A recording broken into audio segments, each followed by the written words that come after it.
Mercato is crazy tonight, la la la la. Mercato is crazy tonight, la la la la. I'm back. I hope so. I hope I'm back. No, I'm worried. Mamma mia, a Mercato crash. No, I don't know. Maybe it's Aurelio De Laurentiis that has sent someone to infect my computer. I hope it's not a big problem, because otherwise, without computer, it would be a disaster. I'm absolutely not planning at the moment to invest in a new computer. I just told you that I have no money to go to USA to follow the World Cup. So imagine if I have to invest that money in a new computer. Hopefully not. So we didn't even start yet. The last message that I saw popping on the screen was the one of Sam that said, Beppe, thank you, you are the Del Piero of Juventus Media. So thank you for the donation, my friend. Really, really appreciate it. There was an earlier message of Alex Juve that said, Conte will not come, and that's where we stopped. Alex Juve, if you are back. Bravo. That was the message. Grande. So that we just can continue. I will not start again to say hello. Hopefully it will not crash again. We were, I believe, already with 300 people. So hopefully these people, they will know that we started again the live. Ragazzi, is everything is working now? Are we back? Are we back with the sound, with the audio, with the video? Is it lagging or not? Let me know, guys. Let me know before I start elaborating on the news of or on the message of Alex Juve.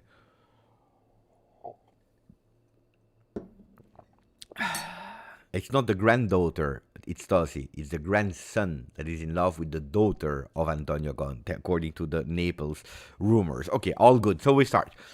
He's saying Conte will not coming back. The fact that he got Champions League is a point with Napoli, a team that is already set to play his scheme. McTominay, now Kevin De Bruyne and his wife wants to stay. Let's change the page and build a team for Igor Tudor. So if you want to push on the Igor Tudor, I think it's more than understandable. Tudor arrived in a situation that is extremely difficult. He would love to stay. We know it. You always know what you have in house. You never know what you will bring in-house. In the case of Antonio Conte, you know what you will bring back in-house. You would know it really well, even if years went through the last time that he was at Juve. But you know that Antonio Conte, on a lot of things, he changed, he adapted, he became better. On a lot of things, he didn't change at all. So you know Antonio Conte. But it's legit to have the will of continuing with Igor Tudor. I can tell you that Igor Tudor has been said in that meeting of yesterday, where they announced also with the management, its agent, that he will go to the Club World Cup. It's a bit contradictory to what he said to the microphones the day before, that at the moment they didn't take a decision. Is it right? Is it not right? That's what we'll speak about in today's video. But what they told him, we didn't speak. Yes, we have an idea. They try to be as clear as possible. Yes, we have an idea that has a name, and it's Antonio Conte. But at the moment, it's not a done deal. If we miss to go for Antonio Conte, you enter the list of the possible people to continue with Juve. And that Club World Cup will not be decisive, but will be another example of, I'm Igor Tudor, look what I'm doing with the team. A team that he now start really to know, because he already coached them for 9 games. He's there since the 23rd of March. So Tudor is, in a way, he knows he has a contract. It's what he agreed. Whatever happens, 4th spot, not 4th spot, going to the World Cup. At the moment, I cannot promise you that he will go to the World Cup. I still cannot promise you that he will go to the Club World Cup. I don't have it clear in mind here today. I don't see him yet on the bench in USA. We go in a 16, 17, 18 days, we travel to USA. I don't know, because everything can possibly happen also with management, and then we will see. But Tudor understands that perfectly, that if there is a minimum chance, well, being there on the bench of Juve during the World Cup would be in his favor, is if there is a minimum chance, and if there is a minimum chance, that means that Antonio Conte is not going to Juve. So I understand, it's legit. Then, all what you said before that, if you know Antonio Conte, and I'm sure you know Alex Juve, we know that it makes... These are not the arguments to let Antonio Conte stay. He went away after winning 3 years at Juve, from day one to another, like that. After agreeing to stay at Juve, he decided to leave with a team that was his team and started to be better season after season after season. A team that we saw, after him leaving, arrived immediately in the Champions League final. Do you remember? So this is not an argument. Arriving to the Champions League, a team that is set to play his scheme, is absolutely not an argument because he did it with Juve. He did it with Inter because, yes, he won with Inter after 2 years. Then he left. It's an Inter that then didn't win that much the Serie A, but they arrived twice now in the Champions League. So it's a team that was set, that is still playing with the 3-5-2 that he implemented there with Inter, with players that he actually launched, like Bastoni, for example. So it's not an argument. He did it with a lot of teams. He did it with Chelsea as well. So these are not arguments, knowing the man. In a logical world, with a logical person, with a normal person, not Antonio Conte, I would tell you, yeah, of course. He reached qualification. He won the Scudetto. He is loved by everyone. He implemented the way of playing. Of course he will stay. For every person on earth, every coach on earth, I would tell you, yes. Not for Conte, because he showed it, his past showed it. And then the wife that wants to stay. The wife that wants to stay, I want to take that news and I want to put it in the same exact category as the grandson of De Laurentiis, that is called John De Laurentiis, is in love with Vittoria Conte, the daughter of Conte, and that's why Antonio Conte wants to leave Napoli. You know, I would put it in the same exact category, in gossip that is totally invented and comes out of totally nowhere. The wife of Antonio Conte, she has been maybe in Naples like 3 times during the year of Antonio Conte, because they are based in Turin. They bought in the middle of the season a new house in Torino. He has a restaurant there. The brother is from Torino. The entire family is there in Torino. So she has been like 3 times, like in holiday. You know, I think I have been more in Torino than she has been in Napoli. So, guys, what are we speaking about? No, for me, the wife argument is actually, from the list of everything that you say, the least credible one. No, but seriously, it's gossip. It's really gossip, like the other one that we just spoke about, that is actually more funny. No. So I want to counter-argument everything that you said. It makes totally no sense. Then, no, it's not because she's from Torino that it would make no sense to love Napoli and to feel great there. But she has never been there. She has never been there. She has been there a few times like that. But she didn't live with him in Napoli. Yeah? She didn't move to Napoli to stay there permanently. She stayed in Torino, and then from time to time she made a jump there. Also during the holidays, during that mini break that they had, he went back to Torino to spend his time there. So, no, according to me, all of that makes totally no sense, or are not arguments for Conte to stay at Napoli. Then, can he still stay at Napoli? I told you, and I continue with the exact same thing. I really believe that he will leave. Will he join to Juve?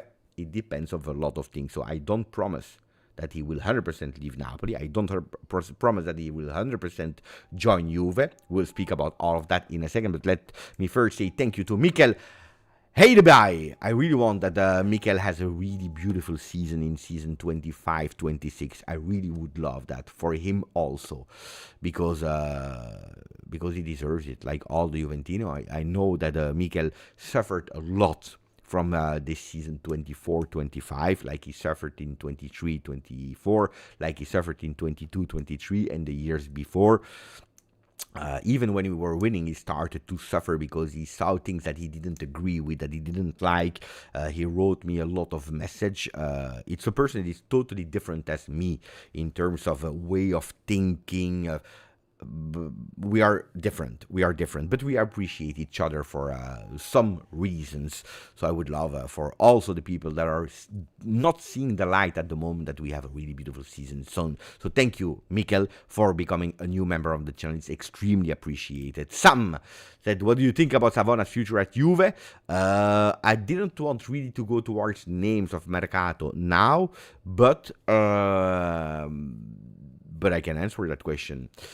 Look, I have a personal opinion about the player, and then I can tell you, but I think it will be the same answer for all the players. Juventus, they want to go with quality instead of quantity on the transfer market, regardless of who will be the sporting director, regardless of who will be the total management. If we change, we don't change. With Giuntoli, without Giuntoli. We want to go with a few, qualitative instead of a lot. What does that mean? That also in terms of exit, we will not see a lot of players. But as for the management, the players exactly the same. Nobody is untouchable. And I will give you the exact same answer that I will give you for every single player except of a few. Everyone is for sale. With the right price, everyone is for sale. But the final word will be decided together after the coach that will be there in 25-26. That it is Tudor, that it is Conte, that it is Mancini, that it is Pioli, that it is not Gasperini, because he could potentially go to Roma. But whoever will be there, they will have a say. They will coach, they will see, and they will say, okay, I can count on that guy.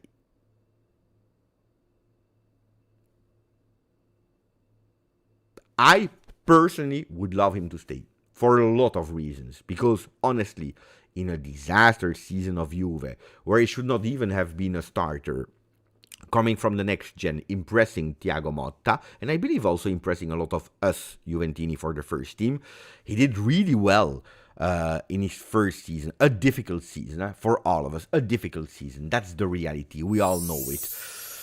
A difficult season where he played in a 3-man defense. He played in a 4-man defense. He even played on the left. He played also with growing pain, which is really a pain in the... We know it. He's a Juventino. He's there since years. Then, of course, if you have a Manchester City that is coming for 30, 35, that is keen to leave, some money needs to enter from somewhere. Today we saw a video of Dusan Vlahovic that was with fans. We're taking some selfies where the father, he didn't care about the selfie, but he wanted to know about Mercato. And he say, will you stay, Dusan? And Dusan first he didn't answer, and leaving, he answered, actually, the father is saying, this is not the question that you need to ask to me. Which means that the destiny will be chosen by Juve. Then, of course, the final word will be of him, because he can accept or he can deny the offers that are coming his way in terms of salary, in terms of whatever you want. So, attenzione also for that. But no, I would love to keep him for legacy, for potential, for youth, for Juventinità, for a player that showed already something. He has already 1 year experience with Juve, so it's a player that I would love. Now, next one, Jack Passy, 14 months. Thank you, my friend. Who should coach Juventus 25-26, if not Conte or Tudor? Good question, Jack. If you are asking it to me, today I tell you Conte. If not Conte, Tudor. Conte, Tudor. Conte, Tudor. Conte, Tudor, Conte, Tudor, Conte, Tudor, Conte, Tudor, Conte, Tudor, Conte, Tudor. I have these two names today. Opinion of a fan. Conte, there are a lot of things that I don't agree, and I know that it will end badly. Badly, I mean, at a certain moment he will leave and we will be pissed off again, because this is Conte. But I'm prepared. This time I'm really prepared, but I think it's the choice. Or Tudor. If it's not these two, I'm praying that they don't oblige me to support Roberto Mancini. I'm really praying. I will be extremely unpopular. I prefer Pioli than Mancini. And I don't like Pioli. Because you know it, whoever comes on the bench of Juve, at the end I will support them. Zidane will not come. I don't even put Zidane into that list, guys. At a certain, I don't know how to repeat it. Zidane is not a target. Will not come to Juve now. Then in the future, who knows? But this is not even a healthy team for Zinedine Zidane. Don't burn potential future coaches. So Conte, Zidane, Conte, Tudor, Conte, Tudor, Conte, Tudor. Gasperini has been contacted by Juve at a certain moment, but then they didn't go through. Gasperini had a meeting with Atalanta, and in that meeting, Atalanta, they told him some things that he didn't appreciate, but he knew already. But also, Atalanta blamed him for something. They didn't like the last press conference after the Parma game, where he made actually that press conference saying, I don't know if I stay, if I don't stay, the contract, not contract. They didn't really appreciate it. So, where Atalanta told him, because he was looking for guarantees, Atalanta told him, look, last year we kept Lookman against all odds. We kept Ederson against all odds. Retegui, if there is a big offer, we let him go. Where Gasperini said, guys, with all the respect, but I stayed also last year because I really believed in competing for the Scudetto. I already did everything that I can in 10 years. We were a middle table team. We are a top 4 team at today that played even well in Champions League. We will not win the Champions League except of miracles out of this world. I don't know what kind of stars that needs to be aligned. He knows. So what is missing to Atalanta for a coach, for me, is winning the Scudetto together. Or we believe in it and we go for it together, and we keep our best players and we even invest in a bit other players, or guys, it's over. And that's why he contacted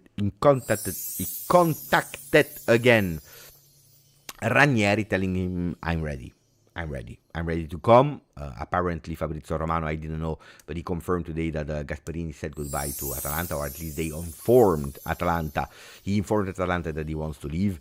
And he will not come to Juve. He will not come to Juve because Roma was extremely close to him. It's a project that he likes. It's a team that has potential, but you don't leave with the obligation to win immediately. We know it at Juve. We can lie ourselves, because we did. As the supporters, we did. When Allegri was there and we heard the names of Thiago Motta, Italiano, Palladino, because these were the names that were circulating back then, we said, oh, no, but it's okay. It's okay. We will see a total different football. We can promise it. The problem is Allegri. When we'll have a coach like that, even if we don't win, we take it because it will be on the long term. And even losing, we will be happy because we will see something. And we have no problem in losing. If we lose, we have no problem. Short term. Because long term, we will see the progresses. Guys, at the first draw against Roma, the first supporter started to say, at the second draw against Empoli, the supporter were saying, oh, at the third draw, people were saying, what are we doing here? At the loss against Stuttgart, people said, overrated. Thiago Motta out. That's the reality. At Juve, you can lie to yourself how much you want. You supporters that are watching, you also the part of supporters that are saying it's old-fashioned that vincere non è importante, l'unica cosa che conta. It's so 1980, 1990. It's the year 2000. Beppe, we are in 2025. Today we want a proposition of football. You can lie how much you want. At the end, if the results are not coming at Juve, I'm not speaking even at the end of the season, but during the season, you are not happy because you want to win as much as I do. The only difference between me and some of you is that I don't lie to myself. I don't lie to myself. I say it here. If we can win, playing well, playing entertaining, playing offensively, I take it. Oh, guys, I love to go to the beautiful restaurant. I go. It's beautiful. Five course menu, the entrée, le plat principal, the dessert, the beautiful apéritif, the digestif, the beautiful things there that are decorated. You take some pictures, you put on Instagram. I love it. But my basic fundamental is that I need to eat. And if I don't find any luxury restaurant, or if I cannot allow myself a restaurant, my primary need in that pyramid of Maslow is that I need to eat. And I go to Burger King, I go to McDonald's, probably a bit too much. I go to KFC, I go and I buy a pizza ristorante that you put there. I'm Italian, of course I love the pizza from Napoli that you are putting there in the oven. Mamma mia, it's beautiful. Attenzione! The pizza della nonna. But if I'm hungry, I buy pizza ristorante, guys. This is the reality.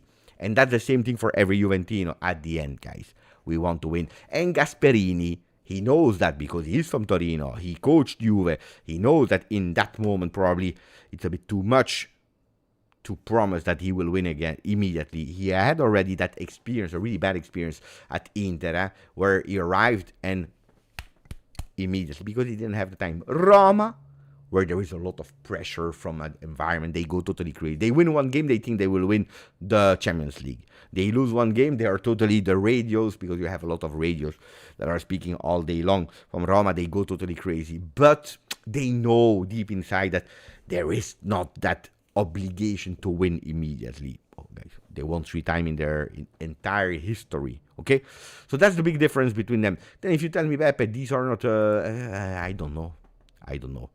Thank you, Jack, for 14 months. Bob Jerunkel is back, my friend. Will McKennie extend, in your opinion? This is a really beautiful comment. Not that much for McKennie, but because of the frozen contract extensions by all the players. Pay attention also to Twitter, because now it's 10 past 11, and I still need to answer, why is Conte taking time? I need to answer that question. Oh, that's important, huh? Why is Conte taking time? Because we didn't answer it. So stay here. We are with 500 people. I'm sure that we have more than 300 likes. No? Should be, no? At the moment, we are with 37,884 Juventini of the world. Thank you for that. If you didn't yet, if you're new to the channel, every single day news about Juve. Beautiful explanation, sometimes a bit too long. I love to explain, but beautiful videos about Juve with a lot of information. So maximum of likes, otherwise we don't continue. C'est comme ça. Guys, I need to justify. Because the day after, when my wife, she wakes up and she wakes me up and she said, oh, how many likes yesterday? 100. She said, why are you doing lives? Why are you not going like every normal person to bed and sleep instead of doing lives? For 100 likes. And no. So likes or minimum 200 or we don't continue.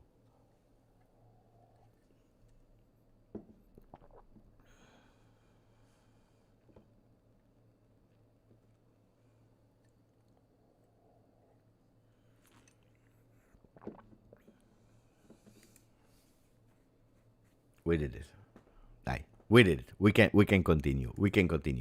No, it's a good question because you saw nobody extended.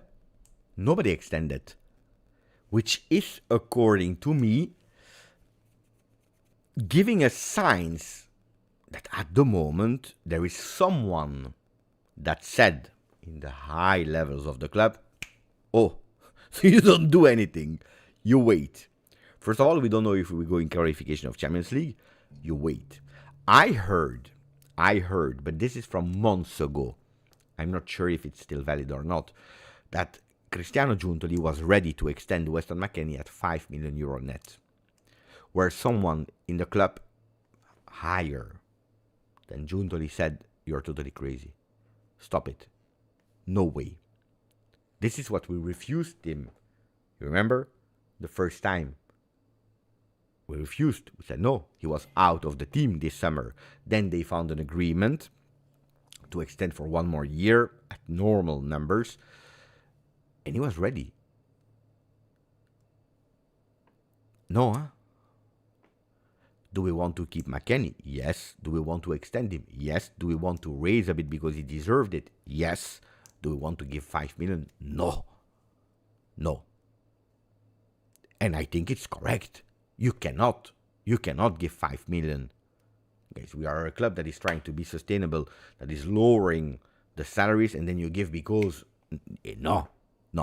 So that's what I heard, guys. Then Gatti as well didn't renew the contract because a lot has to be seen, and especially now in this particular moment of 72 hours before a decision, and now it's 24, 48 because one day went already. Everything is frozen because we don't know who will be the real management. Could be that we continue with exactly the same structure. Could be that everything changed and we don't want to do crazy mistakes like we were about to do. Do you remember before Cristiano Giuntoli arrived with Zakaria that was about to go for West Ham? Then at the end we stopped everything and he went to Monaco. They paid a bit more money to us, but no. Uncle Sharma is telling me here in the chat, Beppe. By the way, a loyal member, right? It's already the fourth time that is member on the channel. Fourth time. I watched the history. Fourth time member of the channel. Is he not the best interista of the world? He should start saying hello, ciao interisti of the world on his channel. Uncle Sharma that says, Beppe, we want your British accent back. Because you know what I did? I did a short about Manu Locatelli. And I thought it was that beautifully written that I said, you know what? Instead of saying it myself with my broken English, my disaster accent, I don't want to make mistakes on the pronunciation of some words because it's supposed to be an epic one. I want to do something beautiful also for the community, for new people that are hearing. Mamma mia, what a beautiful. So I asked AI to do the voiceover. And you know that a lot of people, they were complaining, Beppe, you're great, no, we don't like, we want your voice.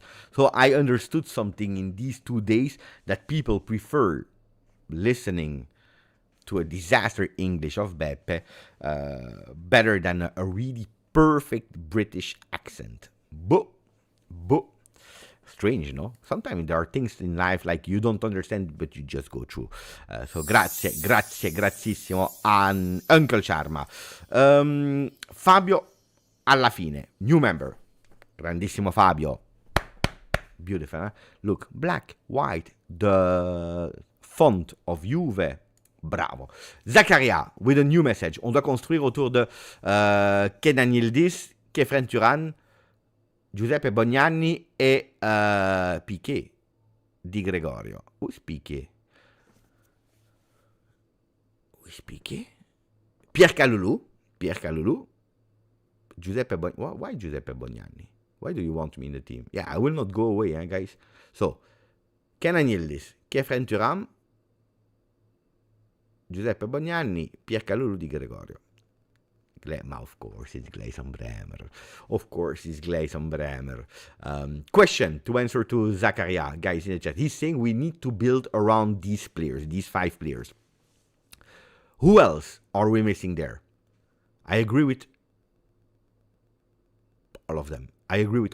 But is there a name that we need to add on top of what Zakaria said? Who is AC? Andrea Cambiaso. Hey guys, don't start with the ACPD. Guys, give me the name. I know that we are in an era of everything is shorter. That's why I'm happy because I'm not the tallest one. But so Andrea Cambiaso, Lloyd Kelly, Locatelli, Alessandro Kelly, Koopmeiners, Cambiaso, Locatelli, Costa, Alberto, Locatelli, Costi. Sometimes I don't know if you're serious or not. ACDC, KM, who is KM? Colomani, bravo. RKM, because it's Randall Colomani. Gatti, Colomani, Costa, Alessandro Del Piero, Kefren Turam, Cabal. Cabal is more Juventino than Alessandro Del Piero. Did you see? His kid was born. He was there with the baby in the hospital with a projector showing. My only question is, how did he get DAZN or Sky Sport to be able to? Probably, with the online subscription. It makes sense. But the mamma is crazy. I would have done the same. Exactly the same. But my son is born on the 24th, 1st of May. It was in the middle of the week, and I didn't need to do that. The names are there. I agree with these fives. I still need to do my season review for these players, but these players I agree.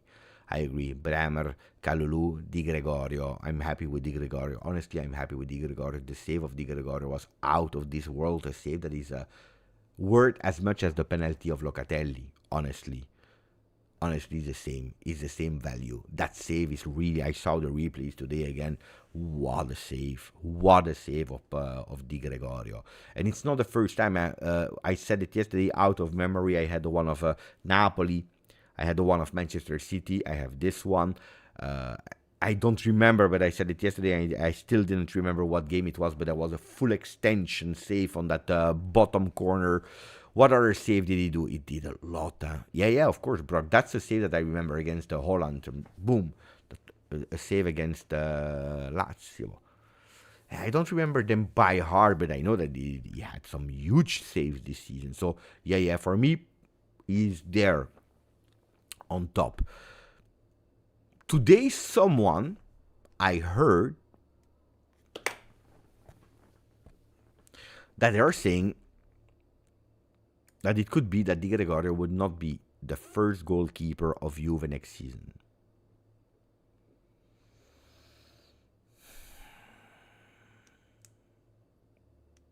I don't know.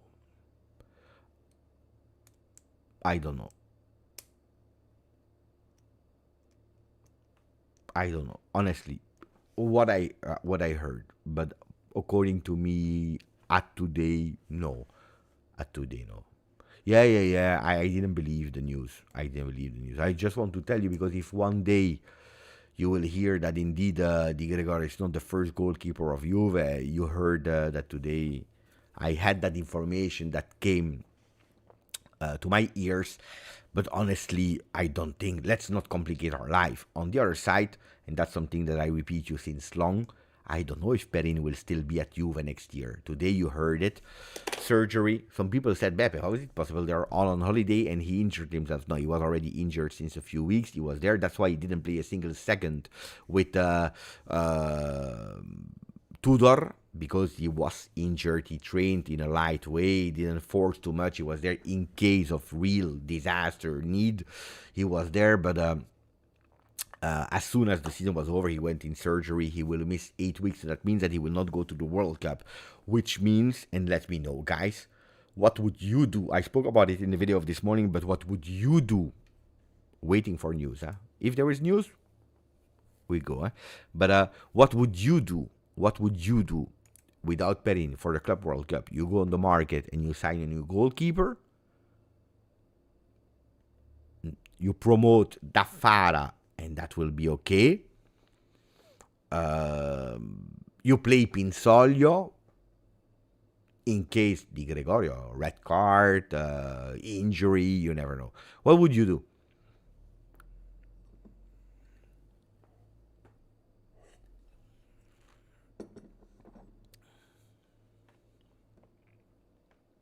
I see nobody that is writing go for another goalkeeper, and that's also not the intention for Juve. So Juventus, they could possibly go for Pepe Reina, that is retired from football, even if he could not play the first game of Serie A because he had that red card. But so no, they will not go for De Gea, that will be free. They will not go for another goalkeeper, at least not now.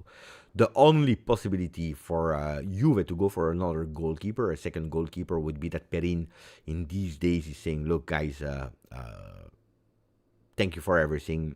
I don't want to be a second goalkeeper anymore. We find an agreement. We split roles. But we do it now so that I'm really free all summer to think about it. I will anyway not go to the Club World Cup. And then Juventus could possibly go again on the market. If not, Juventus will not do that. Ahmed, thank you, my friend. I will go a bit faster with the messages. Ciao, Beppe. Ciao, brother. Ciao, Habibi. Do we know how much time Conte needs before he decides his future? I believe time is not on our side, unfortunately. I want Conte ASAP. Let me say thank you to Mudi, that became a new member. Thank you, my friend. Let me say thank you to my Panita, hermano, Francisco Rivera. Pana! Thank you for the donation, my friend. So that at least we went fast, and now I can take time to answer that question. A question that is actually in the title. I know that you're all waiting for that answer. So why did Antonio Conte take time? Because today they met, they had that meeting that was 2 hours 45, 3 hours with De Laurentiis, where at the end, when they went out of that meeting session, the first news that came out were that Antonio Conte asked for more time. More time, and he didn't give his answer yet. You see it here. Conte Napoli, le parti si sono prese del tempo per riflettere. The parts took time to think about the situation. This is what filters out of that meeting. If we go towards the article, let me check. Can we go? The article. I will explain you what I know. If it's true or not, we will see. But after the visit in Il Vaticano, meeting between Aurelio De Laurentiis, Giovanni Manna, Maurizio Chiavelli, and Antonio Conte. They were all there. So they met. There was a meeting. Maurizio Chiavelli, that is the CEO of Napoli, Giovanni Manna, sporting director. The meeting could be decided for the future of the bench of Napoli. Towards 7 or 5 p.m., the meeting was closed with the between the managers and Antonio Conte. They went out. Conte confirmed that he didn't speak with other clubs. And that indeed, because he didn't speak with anybody, that he didn't find any agreement. On that one I agree. He decided to take a few days to decide. And he asked guarantees on the transfer market. So what people are saying now is that De Laurentiis, he tried really to convince him to stay together with Giovanni Manna. Pushing on the technical side in saying, we are about to announce Kevin De Bruyne. We are close to Jonathan David. We want to invest. We want to make the team stronger. We want you to stay.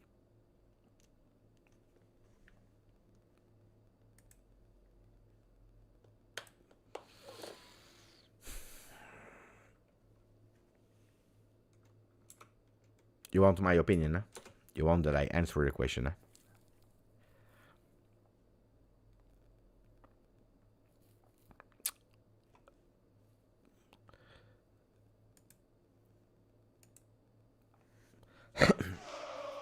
Conte already decided. He wants to join Juve. They know at Napoli that he wants to go to Juve. Juventus know that he wants to join. And everything is clear in the mind. But that doesn't mean that he will join.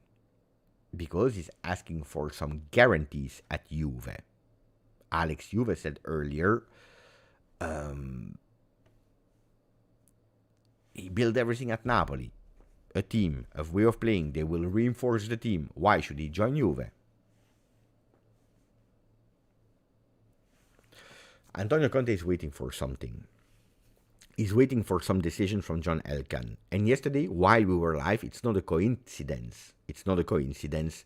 That these articles popped out. And all the papers were speaking about it. We are speaking about that huge big article from Sky Sport. Do you remember that we read here yesterday all together? You saw it. We saw it. We spoke about it.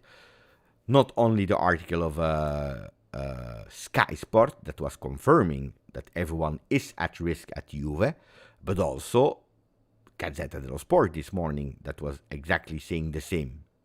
Gazzetta dello Sport, I will try to find the article. Wait, because I had it here.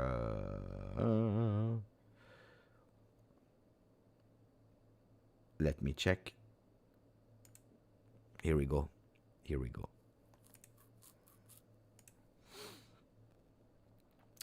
this morning, Juve. Time to decide. Elkan is thinking this time also about Cristiano Giuntoli. At the high level of the club, they were thinking about a different way of this season. They had something else in mind. Elkan is not happy, and he didn't decide 100% yet, but he will go for it. Antonio Conte, from what I heard, doesn't want to work with Cristiano Giuntoli. Does that mean that he will never work with Giuntoli? I don't know. But he prefers not to work with Giuntoli. For what reason? Because last summer, Cristiano Giuntoli could have gone to Antonio Conte. Conte was free. He wanted to come back to Juve. It has never been a secret. He was ready to come to Juve. He had already everything in plan. And even if at Juventus there were people that were pushing for Antonio Conte, like Calvo, for example, that we explained to you a few days ago, at the end, Cristiano Giuntoli decided to go his way with his project. His project was Thiago Motta and changing the entire team, giving full power to Thiago Motta on the team, him being the one over Thiago Motta, and rejected the application of Antonio Conte. Antonio Conte is someone that doesn't like this kind of thing. So, in a way, he's not happy. He's absolutely not happy that they didn't want him. One. Secondly, because, according to Antonio Conte, Cristiano Giuntoli and him, they will not work well together, because Cristiano Giuntoli is someone that wants to decide, that wants to appear, that wants to have the hands everywhere, being on top of everything. And you know that the only condition to go and coach Napoli in contract written was that De Laurentiis, that Manna was at disposal of Conte, not Conte listening and agreeing with the choices. Look at Massimiliano Allegri. Massimiliano Allegri is a corporate person. He's someone that will say, okay, I prefer this, try to give them. If you don't give them to me, I will do with what I have. I will change the way of playing. I will adapt. We don't care. Let's go. We form one. I will agree. I will adapt. Antonio Conte will not adapt. He wants to be on top. He wants to have his say. He left because he didn't got Iturbe. Then it doesn't mean that Antonio Conte is great in terms of scout, is great in terms of negotiating players, in going on players. I'm not saying that, but he wants really to be on top. He wants to be the chief. He wants to be the first man. Why? Because Antonio Conte is one that is working 24/7. 24/7. On top of everything. He gives everything. He gives his life. He forgets about his family. He's focused. He has a mission, and that mission is to go. But he wants all the people involved to have the same vision, not only the players. Remember the beautiful stories of Pirlo, Marchisio, Vidal, about that summer in USA where it was like a 50 degree, and they were running, stopping to vomit because they couldn't hold anymore, because it was too much. Boom, boom, boom, boom, boom. It's different as the English style manager, because in an English style manager, at least in the past, it was really clear. You had a manager, he was doing the mercato at ease, he was doing everything. But it's different because Antonio Conte, he knows that he's not doing the mercato. He doesn't want even to do the mercato, but he wants to be on top. He wants to decide. Nobody needs to speak to the team without his consensus. He's there on top. I repeat, a story that is a beautiful one. Why did Ziegler never saw Juventus on the field? Why did he never play? Because we took him for free from Sampdoria.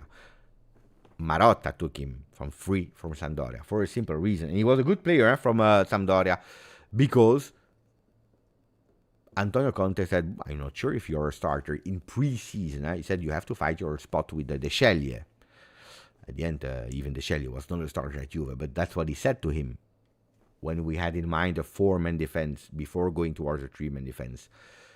Ziegler goes to Marotta. He said, oh, you took me. You promised me that I would have been important. The guy is saying here that I need to fight with the De Scelje for a starting spot. What is he saying? The problem is that Marotta was not as expert as today, because he learned from these experiences. He went to Conte. He said, oh, Conte, what did you say to Ziegler? So he heard that Ziegler complained. Out. Liquidato, finito la storia, because you don't go to someone else to speak. He's the main focal point. That's Antonio Conte, guys. This is Antonio Conte.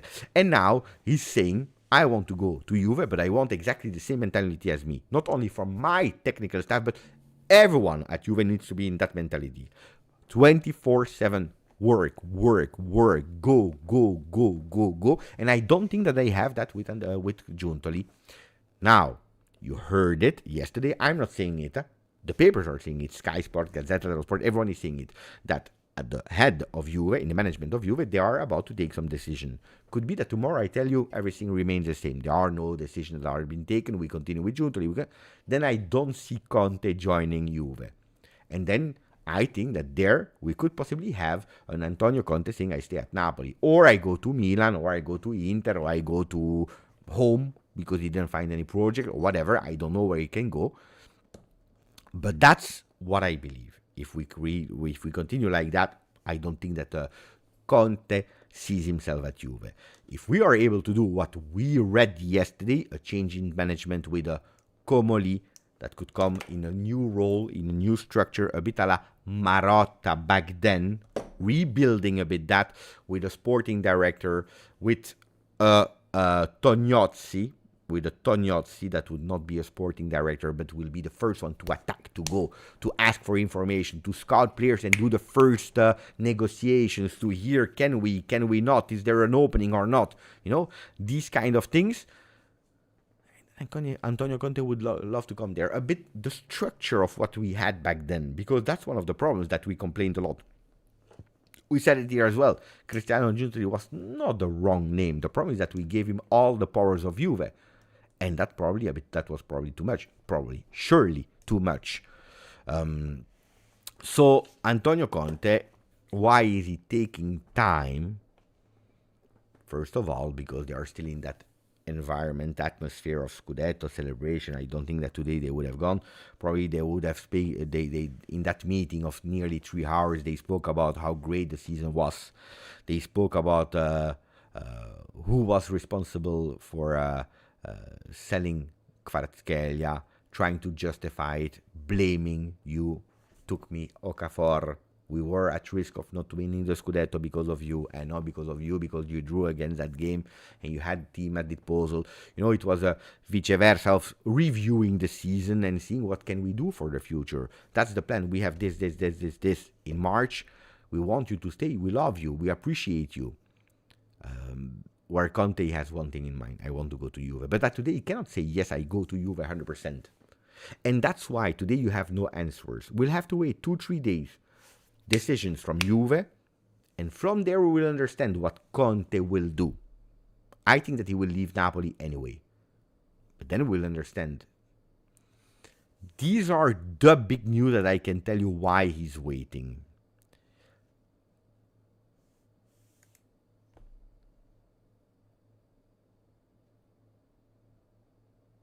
I'm trying to find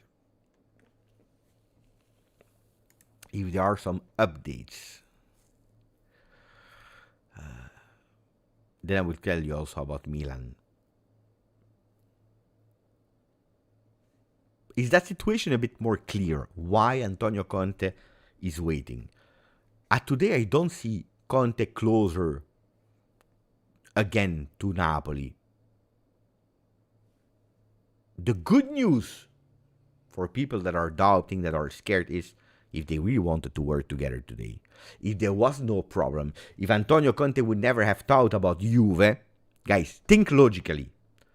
If Antonio Conte was not thinking already about Torino, Juve, if he was not today, he would have said, I stay at Napoli. For what reason on earth would he love to leave Napoli? There is no reason why he would leave Napoli today. There is no reason why. It doesn't exist, that reason. Why would he leave Napoli? He would leave Napoli because he has one thing in mind. He wants to go back to Juve to close what he started. To forget about that regret, because he regretted leaving Juve back then. He loves Juve. No, it's not because of John De Laurentiis. It's simple. It's more simple than we think. He would love to come to Juve, but at the moment, he doesn't find the right conditions to be Antonio Conte at Juve. And he doesn't want to go with compromises. And that's why, in the calls with Chiellini, in the calls with Elkan, he made it clear, I'm ready to give my life, my energy, my passion, my sweat, my blood, everything for the black and white, because I am a Bianconero, because I am a Juventino, because I know what it is to win Scudetti. I was there the 5th of May 2002. I was there in 2011 when we started that beautiful march. I made mistakes, but I know what it is, Juve. I know what it is, and I want to come also to take away that label of I can only win with teams that are playing one competition. I cannot do anything in Europe. But at the moment, the conditions are not there. And if we are totally honest, how much did we speak this season about a management that was not complete, communication problems?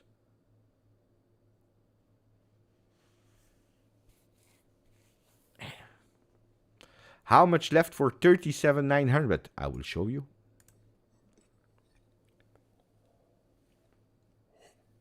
$15.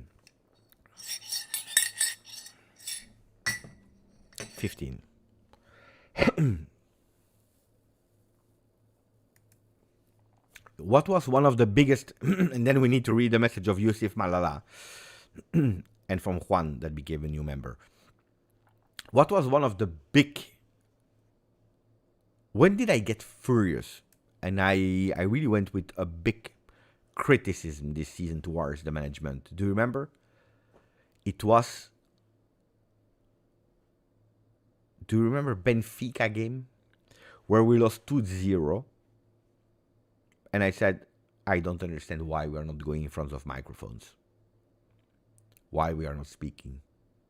Because if you don't speak after the Benfica game in your home, a game without pressure that you had to win, and you don't win that game, we didn't play. It was a shame. For me, Benfica was a shame of a game. Champions League, you are already qualified, so you can just play without pressure. You had players at disposal.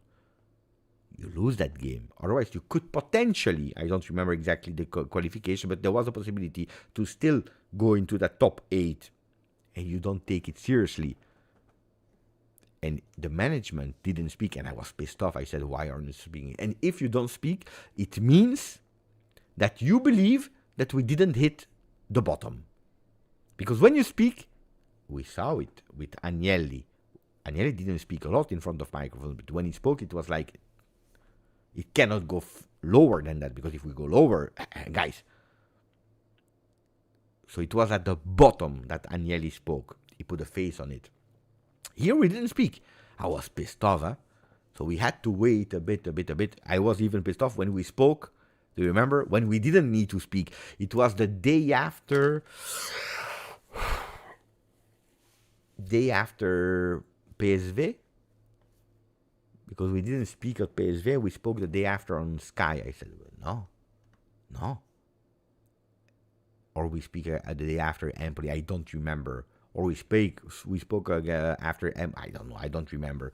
But guys, I told you the management was not. There was no alignment.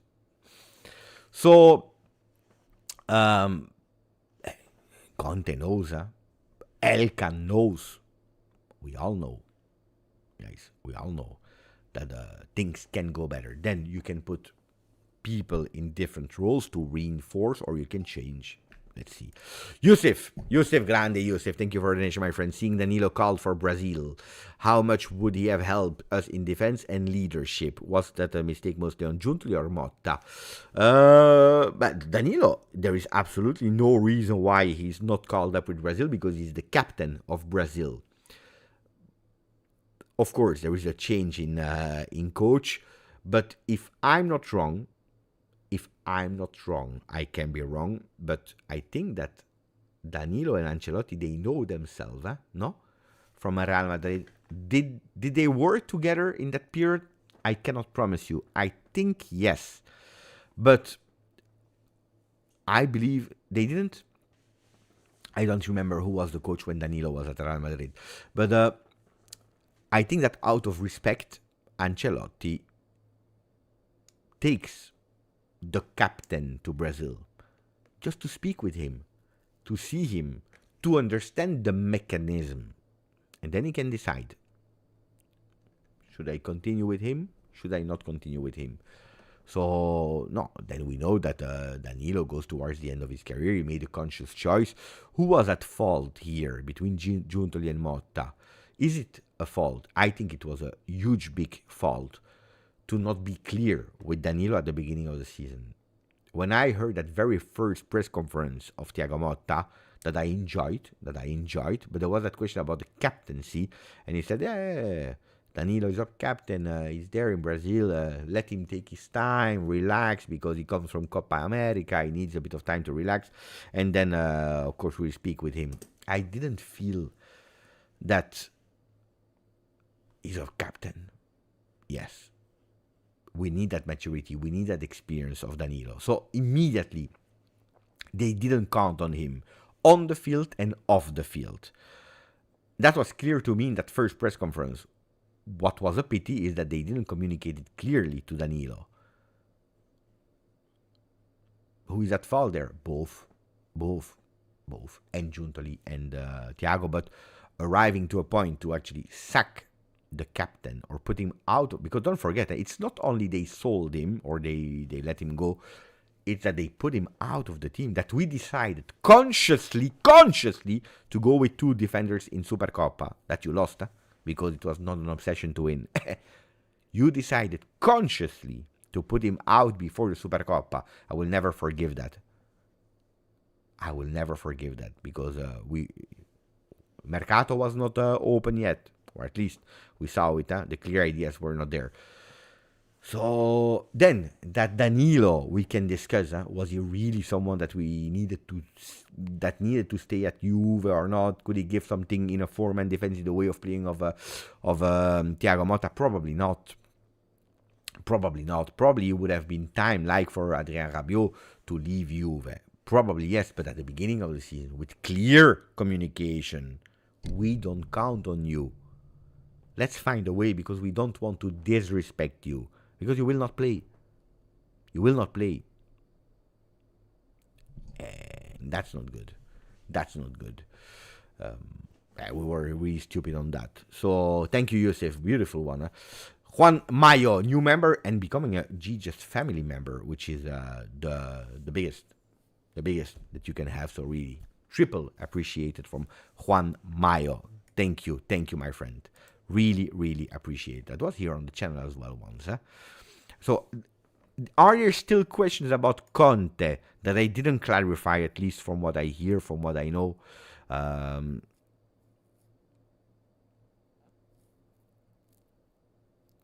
Ask me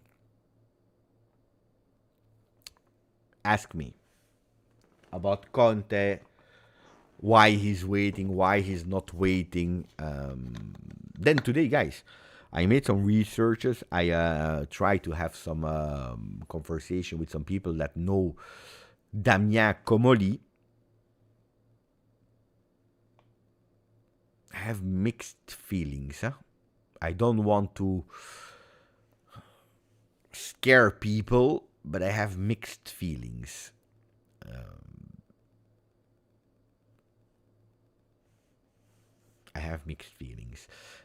Shout out. Thank you, Georgia. You know, I'm a big fan of Georgia since I discovered Mika Odatse. So, no. Hello to all the people from Georgia that are watching the channel, the Juventini of Georgia.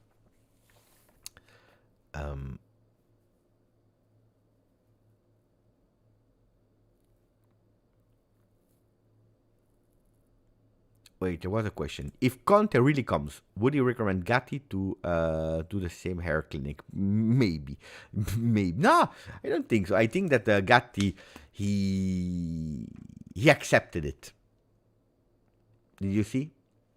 He accepted it. Welcome to the club.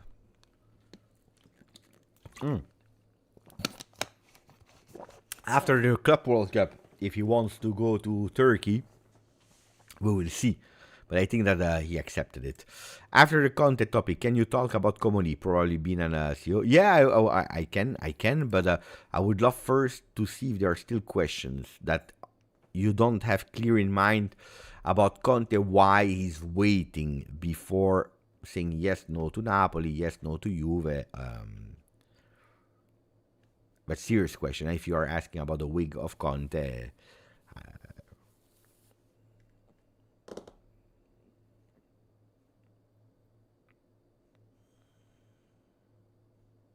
Ciao Michel. I think it's, I don't know. I really don't know. I don't know.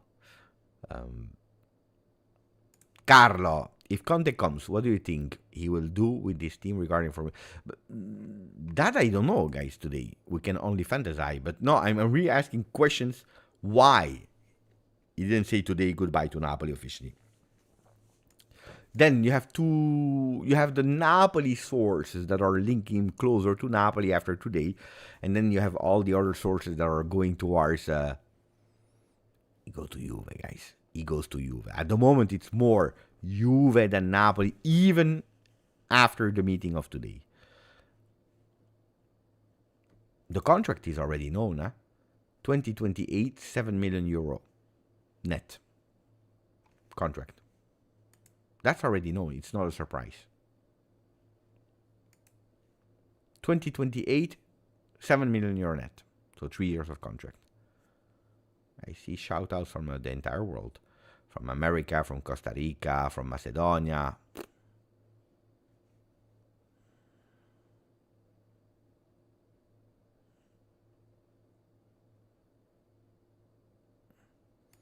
No. And if you ask Conte, he will tell you the same. Conte, in the last 3 games, he needed 1 win to secure the Scudetto. He was saying we are not favorites. We already did a miracle, and if, then it means that we did something that is Conte will never tell you that we are favorite for a Scudetto. Even if we won the Scudetto mathematically, he will say we were not favorite for a Scudetto. We are not favorite for a Scudetto. So, no, but I think it's also realistic to not say we are favorite for a Scudetto, because we have still an Inter that is a finalist of Champions League, that is the strongest and still the strongest team in Italy. Then depends what will happen on the bench there. Pay attention, because there are voices about Inzaghi leaving. Al Hilal made a big offer. He could leave.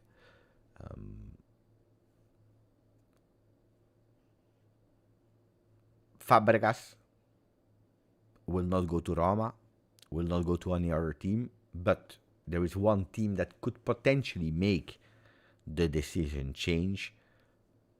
It is Inter.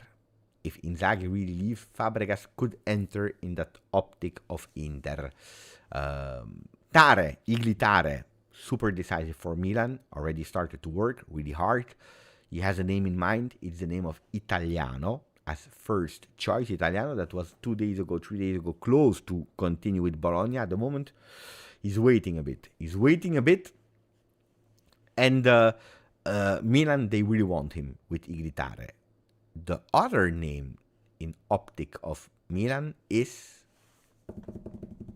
Try to guess. Let me know. Who do you think? Or maybe you're already informed or not. But if it's not Italiano, who is it?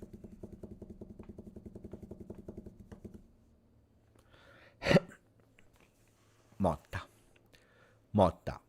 is a name. I also heard something else that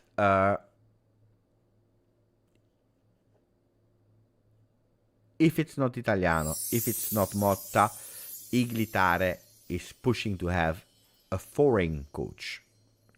Something that the management of Milan, they didn't want, but he's pushing them that far that a foreign name could be a possibility for Milan. Sarri, no.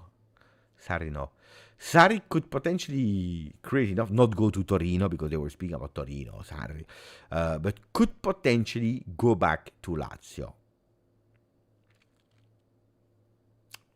Could potentially think about going back to Lazio, Maurizio Sarri.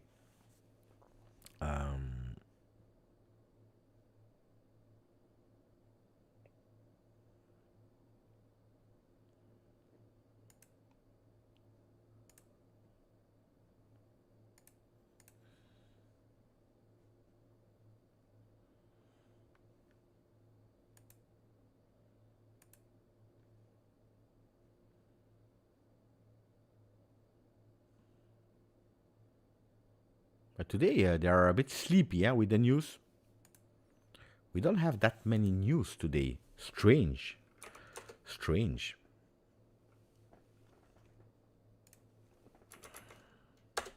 We spoke about Perin.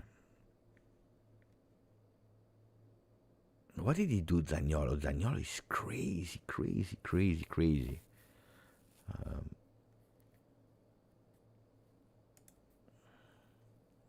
Tuttosport is saying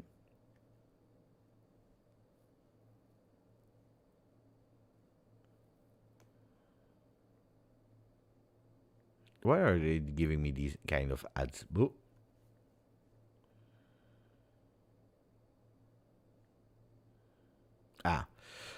Guido Vassiago, director of Tuttosport, is saying, look, I really believe that Juventus is trying for Conte, and that in alternative of Conte, there is no other name. Juventus, without Conte, they could possibly continue with Tudor. This is what I actually answered to the question of before.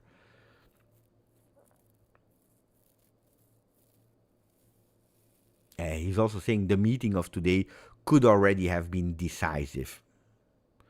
The feeling is that Conte has really not a lot of will to stay at Napoli, whatever the management is offering him in terms of technical project. In this meeting, they were clear. They spoke about Mercato project, etc., etc. The fact that they took time is also dictated by the strategy of Juve to take these decisions. It's actually what I told you, guys. It's written in Tuttosport. There is time. There is not a rush. Juventus wants to go to the Club World Cup having clear ideas before the Club World Cup, having clear ideas. It would be strange that Juventus do not decide before. We must see what kind of changes could happen at Juve. This year, something didn't work, and the management is taking their time to reflect and to understand what were the mistakes, if it was only Motta or if something also happened with the management. The name of Comoli came in the foreground, a role that is, at the moment, something that Juventus is missing. Guys, I read the article with Guido Vassiago that is extremely close to Juve, that is actually confirming what I told you. Guys, we are not far. We are not far from what I told you. I will speak about Comoli in a second. We need to speak also about another Bomba news. We need to speak about another Bomba news, guys. A big one this time. But first, call me crazy. Thank you for the donation, Zaki. Call me crazy, but now we are in the Champions League next season. I don't want Conte. One game a week, I don't mind, but he's really bad in a cup competition. My worried is not that we are bad in Champions League. That's not what I'm worried about, honestly, with Conte. My big worry, write it down if you want, so that you can remind me in a few times. My big worry is that Conte will not be able to perform well in Serie A because we are in European competitions. Because that you like it or you don't like it, whatever competition we would have be in, Europa League, Conference League, or Champions League, it's 8 more games that we are obliged to play. Luckily, in a way, for Conte, because I never say lucky that we are not in a competition, but for Conte,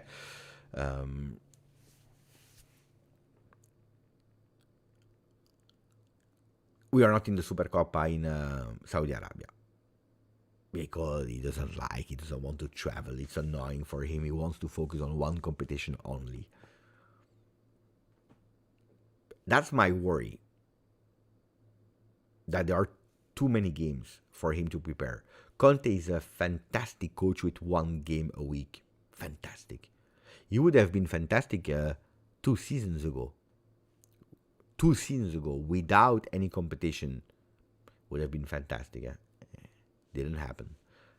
Now it will be, it's a challenge. But he's aware, he's really aware of his weaknesses. He's aware that the team is not at the level that he wants. He's aware that the management is incomplete. But the heart is calling, and he really believes that with a few changes in terms of chain of command, etc., some players, he can really have an impact, a big impact at Juve. He really believes, and if he believes, but I understand the worry. I really understand the worry. I like the Kuiper, you know that. I really like the Kuiper. And then the name that I always forget how to pronounce the name, Jashari, the player from Bruges, is also a good one. These are 2 good players, really good players. But that's not the thing, Carlo. It's not forget about Champions League. That could even be, but you must play these games. You must travel. Even if you play with a B team, keeping your strongest team for the Scudetto. Let's say we don't respect the Champions League qualification. We say already up front, we don't want to play it. You're obliged to travel.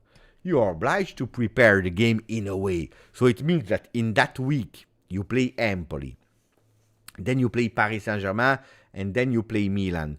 It's not that after Empoli, you already start speaking about Milan. You cannot. You are obliged to prepare your week in. We need to prepare the game against Paris Saint-Germain. Even if we play with a B team, we are obliged because, guys, you cannot go with the intention of losing 4-0. 3-0, 4-0. You cannot go and play 8 games with 0 points.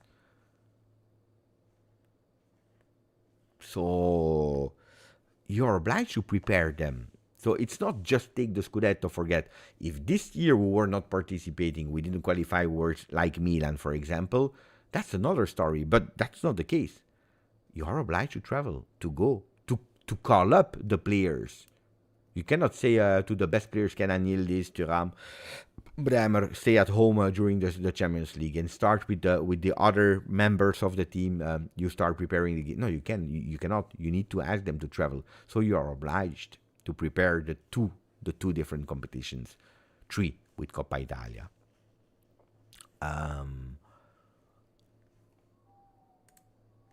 Did I forget something? Comoli. You want to go towards Comoli or no, not Comoli immediately. First, there is another one, a big one. This one, Endrick. It's apparently not the first time, but Juventus, they knocked at the door for Endrick on loan. Pay attention, on loan. That's really an important factor to take into consideration. They asked for a loan, and we know that in Italy, you cannot go with a 2 years loan, so it's a 1 year loan. 1 year. Then you could potentially you could change a bit, signing him with a possible recompra with already a price that is identified to send him back to Real Madrid, whatever, like you pay 10 million euro for the player, and then you say after 2 years Real Madrid has the first hand option, they can sign him for 20 million euro. Otherwise it's a player from Juve, definitely. You can find something, but if it's a loan, it's 1 year, not 2 years. That doesn't exist anymore. And apparently Juventus is knocking at the door. The first thing that I need to understand is who is asking for Endrick. Is it Giuntoli? If it's Giuntoli, we need to understand his future. Because, did you see today the pages? Did you see today? They don't speak anymore about players. I don't know if you were able to watch or not. But today it's over with Osimhen, with Retegui, with... there is no... They are not speaking about players anymore. Look, look. Here they spoke about Tudor that said that he will go to the Club World Cup, that he will respect the contract. That's what the agent said. They speak about the loans to go to the Club World Cup. Conceição, Rugani, they are trying for Colomoni, for Renato Vega. What are they speaking here? That thanks to the Champions League, you have a project that continues with 80, 90 million euro for a project. You see that they are speaking about Fagioli that will be signed by Fiorentina, like Rovella and Pellegrini. By the way, Inter asked information for Rovella, but there is nothing, like before they are speaking about Napoli, after they are speaking about Milan, Idea Motta. So they are not speaking about the players anymore, and it makes totally sense.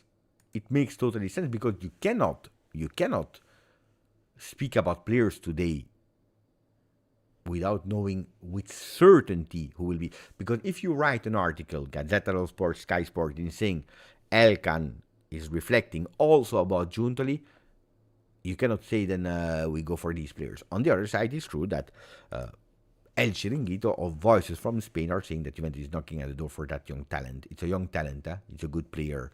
Didn't receive a lot of opportunities with Carlo Ancelotti, that he prefers to go with more experienced player than also in an extremely difficult season for Real Madrid because they didn't win anything.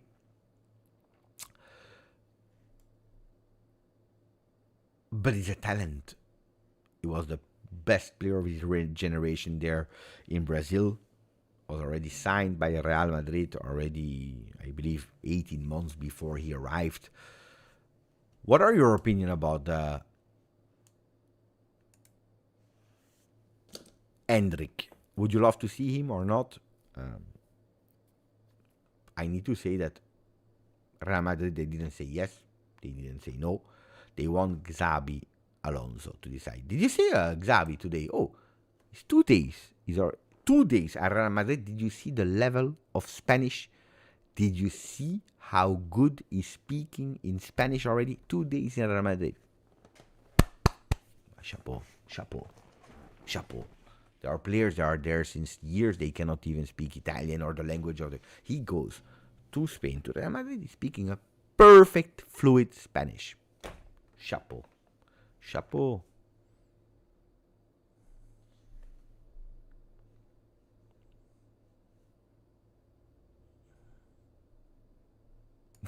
I was waiting for your reactions that are always a bit delayed.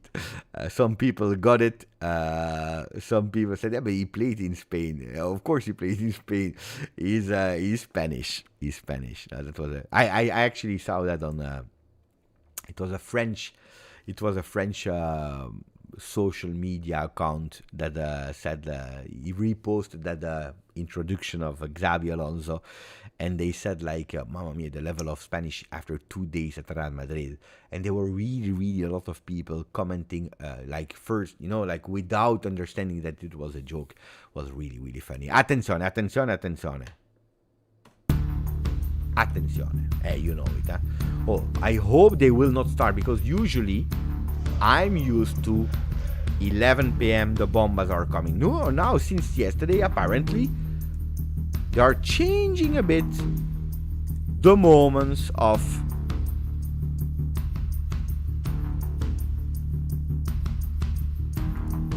news. They are postponing them a bit.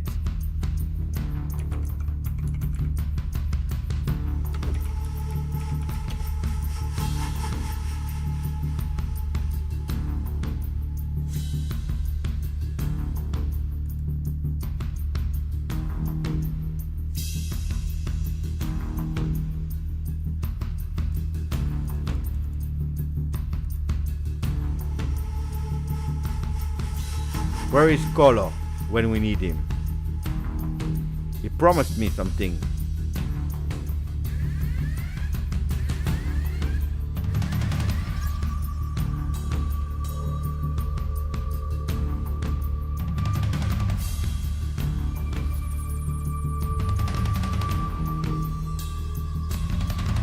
We need an update, huh?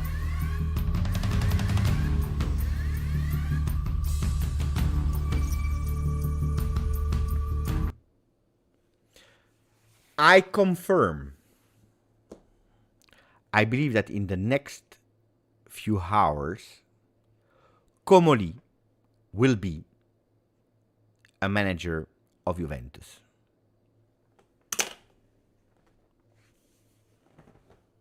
Bomba.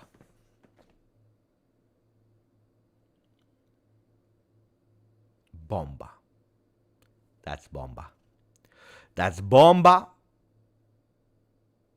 A manager. Yeah, a manager is different positions, huh? CEO, a manager of Juve. Then I will explain you. So don't make any mistake. Don't make any mistake. He will not come as a sporting director. That's not the role of Comoli. He has a huge experience as a sporting director, but that's not the role that they want at Juve.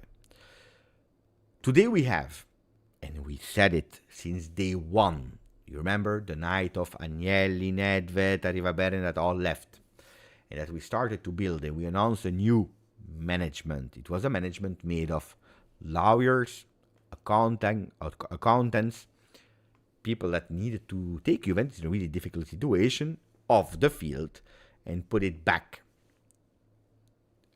legally, financially, and unfortunately, sporting side was not the first priority, because without the legal and the financial side, the sporting side would have made no sense. It made no sense to start focusing on that. It's really sad to say, but it's a reality.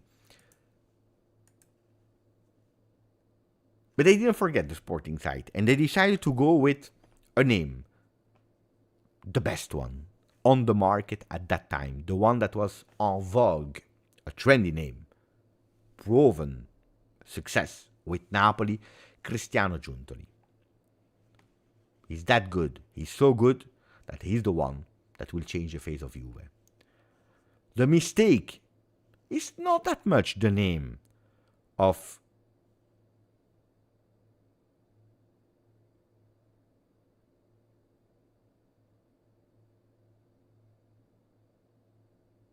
Thank you, Saraz. Yeah, I saw it on. I saw that some people are saying that they spoke about it on TV dello Sport, which is where Sport Italia, which is where Giovanni Albanese is also working for, because he's working for Gazzetta, but also for Sport Italia. So I will try to find the original source when it comes out. But here, look. Nico, that is always great during Mercato, said Albanese to Sport Italia. I told you, Sport Italia.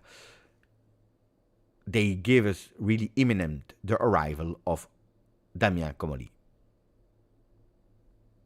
Yeah, so it doesn't change a lot. On Juventus, they talked about it, but it's not Albanese that said it on Juventus. It's on Sport Italia, TV dello Sport. Anyway, they give all the power to Giuntoli. The problem at Juve, and I told you, is that they were thinking, is it only Thiago Motta the problem, or was it the structure, or was it Giuntoli as well? What is missing? And today they are rebuilding a structure made of a president of Juve. But at the moment, I told you in the video today, it's not a priority to change the president. In October, it's another discussion. Today, it's not the problem. A CEO, and then a sporting side. The problem is that today, Maurizio Scanavino, that is a good person, He's a good person, has been the right hand of Elkan since years, a trustable person, but Scanavino has no football background, because that was not even his mission in the beginning. Today, they are looking for a person like Comoli, that could be a CEO, but with a background in sport. He has a background as a coach, as a scout, as a sporting director, and he's at the moment the president of Toulouse. You will tell me, Beppe, from president going to CEO, does it make sense? Yes, because being the president of Toulouse is not really the 100% president, because there you're still reporting to a a different ownership, that is Redbird. Okay, so it's actually the first spokesperson to which he would be at Juve, with all-round understanding of football. He knows really well Premier League, I told you. He knows other leagues as well, like Ligue 1, really well. He has some experience at Fenerbahce where things didn't go well. When you're reading online, when you're asking the reaction, it's true that he didn't do well at Saint-Etienne, and they don't like him at Saint-Etienne, where he was sporting director. They don't have a huge consideration of him at Tottenham, even if he brought players like Berbatov, like Luka Modric, but they didn't really enjoy his time like they didn't at Liverpool. So if you're really looking and listening, honestly, it's not that it's on his curriculum, on his CV. He has a beautiful successes with a lot of teams where he was. That's something that you need to pay attention for, guys. Huh? I prefer to tell you already up front before you will tell me, Beppe, but you are selling us here a dream of a person. Wow, fantastic. No, I'm not saying that. Huh? Today, I am between, are we doing the right choice or not? Marquising Comoli is not a priority. And here I will tell you, he is the priority. Because one of the problems that we blamed Scanavino for was the lack of understanding of football. Here we have a person that understands football at 360 degrees. But not only, because he knows what it is to manage a club from an eagle perspective, having 360 degrees understanding about football, and not only. I read huge articles where he was speaking about his experiences, speaking about how many players he scouted. He brought Thierry Henry, Robin van Persie, Luis Suarez. So there are big names that he spoke about a lot about Premier League. Here you see with I know, damn, I'm not on the right page. Sorry. So you see pictures with we got Van Persie for peanuts. So you see a lot of articles. He brought in Toulouse the very first trophy that they have. He brought them in 2023, so 2 years ago, the Coupe de France, which is a big success for a team that was always between the Ligue 2 and Ligue 1. I see also in that long article when he spoke, you know, the good things that he did. For example, increasing the affluence, so the people that are going to the games at Toulouse from an average of 5,000 people to 30,000 people to the stadium. So I saw a lot of good things done by him as well. And honestly, I will tell you, the best things that he did were actually not as a scout, even if you have, not as a sporting director, but actually when he took a break to have that all-rounder experience, and he's doing them at Toulouse. Toulouse that finished 10th this year, which is not the best result ever, of course. But I need to understand. If you tell me, Beppe, is that the person to replace Cristiano Giuntoli, I will tell you, no. No. He's not the best person to replace Cristiano Giuntoli. But this is not what we are asking to him. We are not asking him to go on the transfer market. We are not asking him to go on scouts. We are asking him to be able that when the sporting director will tell him, these are the players that we have in mind, that's the plan that we have, that he can ask, explain me, convince me. What's the money? This? Okay, that's the budget that we have, but convince me. When the scout sector will go to him and they will say, we spotted that player, that player, that player, that player. Convince me. He's someone that worked a lot with the youth at Monaco. It's someone that worked a lot with the youth in Toulouse, already having that vision of players of 2008 to let them grow, because he knows that a lot of players are sold. Toulouse is not a club that is keeping players, so it's a team that at a certain moment they need also to invest, to find money, because you cannot keep selling the turnaround from players that you sell from top players at Toulouse, you need to. And it's one that is actually having a vision, having a structure. So that man could be the one that is actually writing down the strategy at medium term for Juve. A strategy made by a man that knows every position, the position of a coach, of a scout, of a sporting director, being influenced by Ligue 1, how you work with youth, don't forget about our next gen project, being influenced by how a Premier League club works. So on that side, as a CEO, I am more convinced than him as a sporting director. So when people are saying he's a Mr. Nobody, someone with experience in football since long. But don't think about Cristiano Giuntoli. Don't think about that thing. Think about Marotta. Think about Marotta. When he came to Juve, guys, with all the respect, Sampdoria did a beautiful season, but he did beautiful things with extremely lower teams in Serie B, Serie C, but he was not the Marotta of today. Okay? Sartori is not CEO of Bologna. Don't make the mistake. I know that the mistake will be made. Don't make the mistake. If you bring Sartori, he will work under him. And he will not take care of the mercato. He will not scout players. He will not coach players. He will put the strategy.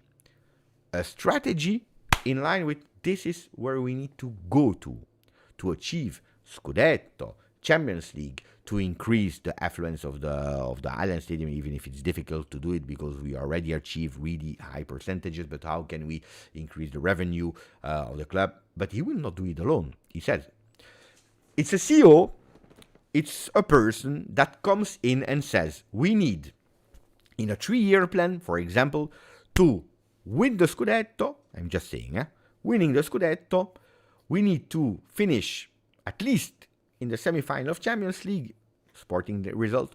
We need to discover 3 new talents that we bring into our youth academy and that in 3 years are starting in the first team. It's someone that will say you, in terms of revenue, we need to be at that level in 3 years. Salary cap, this. How?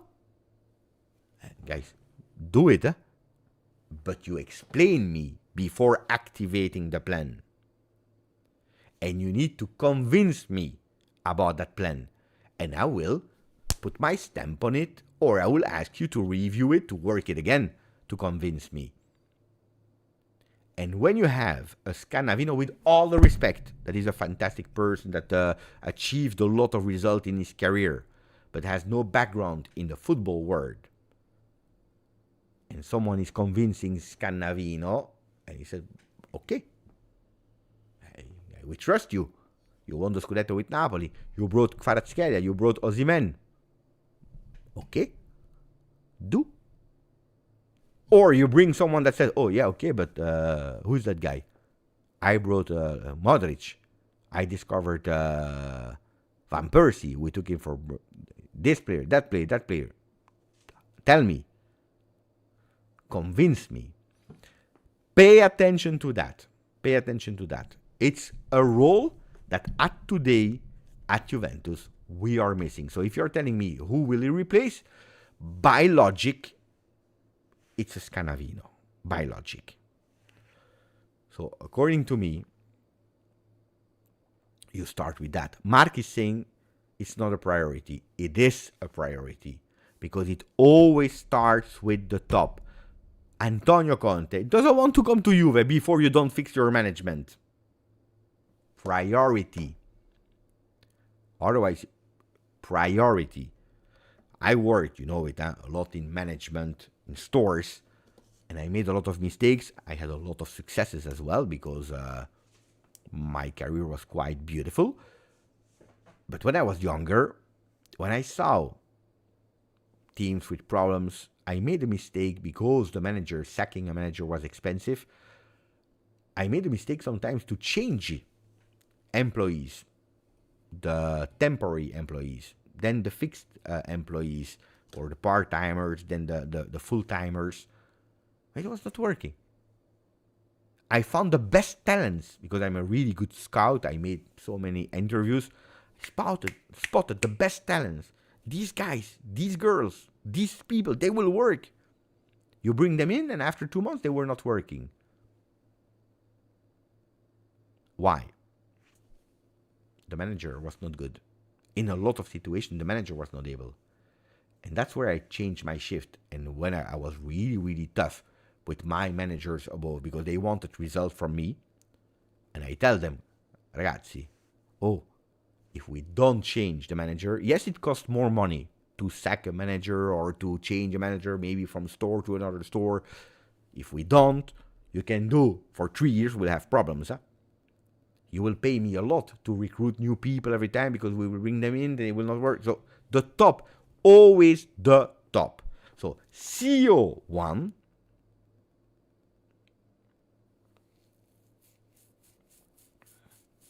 Yeah, it was a bit like Juventini.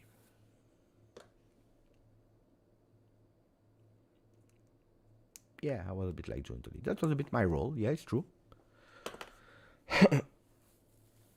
And I had moments where I had band managers above me that said, no, it's cost too much to change the store manager.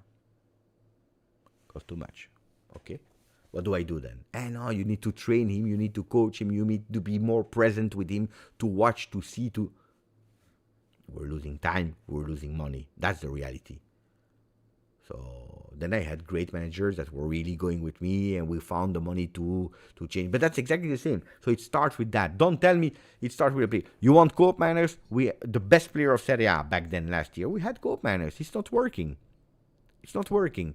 You wanted Allegri. He was back. He didn't work well with Giuntoli. It didn't work. Remember that second part of the season, Cristiano Giuntoli, Allegri. You wanted Cristiano Giuntoli with too much management power. Didn't work. Thiago Motta, perfect. Didn't work. It always starts there, a management. If I give you that example, if you had a structure made of a CEO, regardless, a CEO 100% dedicated to Juve with football knowledge, with football background, that is spotting, understanding, he will not go first hand, but he will think, what is happening here? Why is the captain of the team going away? Why are we changing that armband of captain every single game? Oh, who is responsible for that? Chief of football. Giuntoli. What is happening there? Never seen that we are changing the captain band. Why is Danilo not happy? Why is this not working? Explain me. But the coach has his way. Change. Do. So,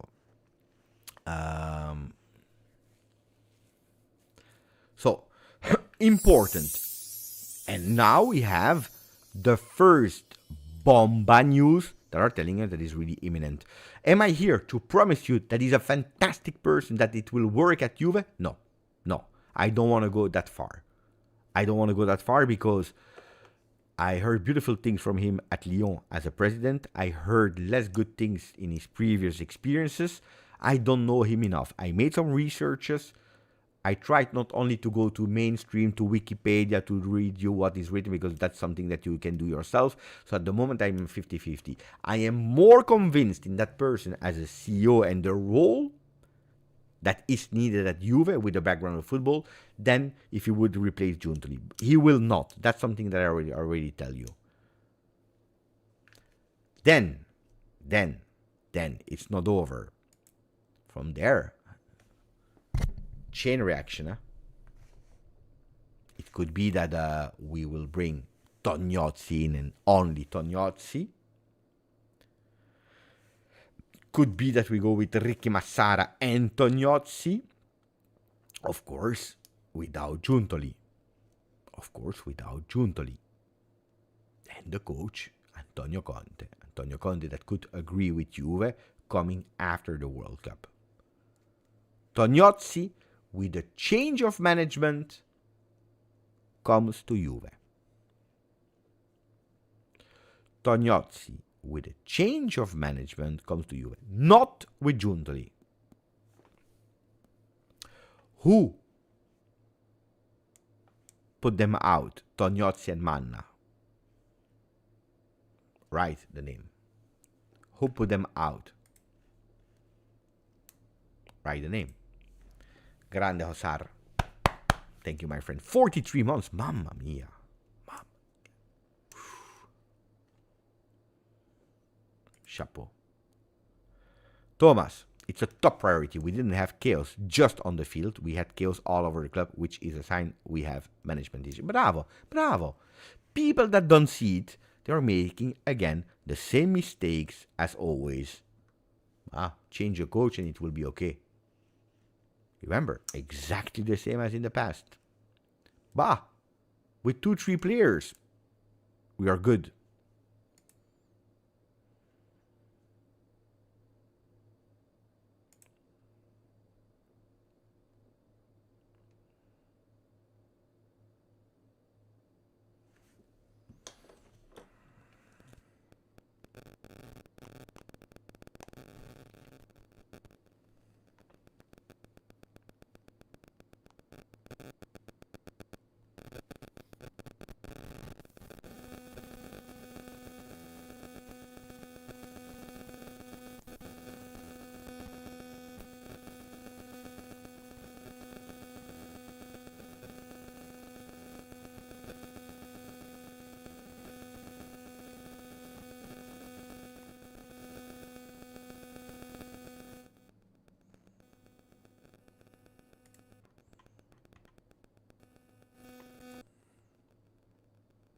Rob, I will come back to read you. Wait. No. I take it away. Wait. 1 second. 1 second. 1 second. 1 second.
Okay, without waiting too long,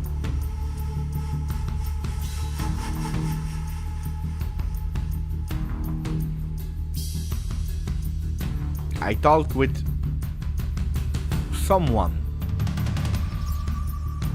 that follows closely Toulouse. French, not the usual persons, that are confirming me that Comoli could leave Toulouse in next coming days, and that it's a terrible news for them because he's considered a bit like the man of miracles there, because when he joined, he won Ligue 2, the second division, with Toulouse, bringing them in qualifying to Europa League. Not doing that bad. Won even against Liverpool. Won Coupe de France in 2023 and finished 10th with the smallest budget of Ligue 1. And they tell me, yes, we confirm from Toulouse that he's about to take his luggages to go to Torino.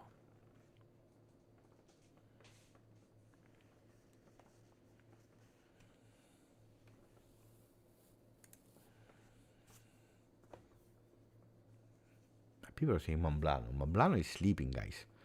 I don't know where he is at the moment. I'm speaking about someone from Toulouse. So the news from Albanese is correct.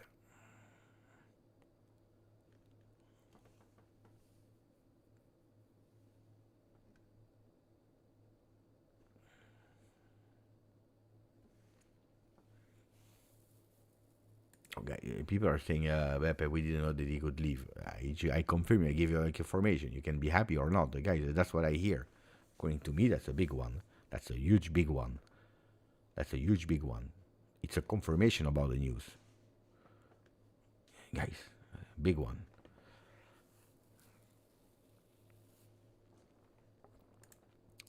Rob is telling me, Beppe, top 5 Conte signings. But I can tell you that it's not UK, it's not Premier League, it's not that the manager is doing the signings. Pogba was a Paratici vision. Tevez was a work of the management with Marotta that stole him from Milan because he was about to sign with Milan. Vidal was a Paratici name, probably one of the best Paratici names, Vidal. Pirlo, Conte didn't even want him, and Lichtsteiner, Conte had nothing to say about that one either. So, no, it's not Conte signing. If you tell me, give me a ranking of the players that performed the best under Conte in the period that he was coach, that's another question. But signings, no, zero. Zero. It's not his signings, because in Italy it doesn't work like that. And even if Conte arrives at Juve, they will not be his signings. They will be the signings of the new sporting director in consultation, in agreement with Antonio Conte. Pay attention. It's super important. Otherwise, we will keep doing the same mistakes. Ma no, perché? Perché? Calma.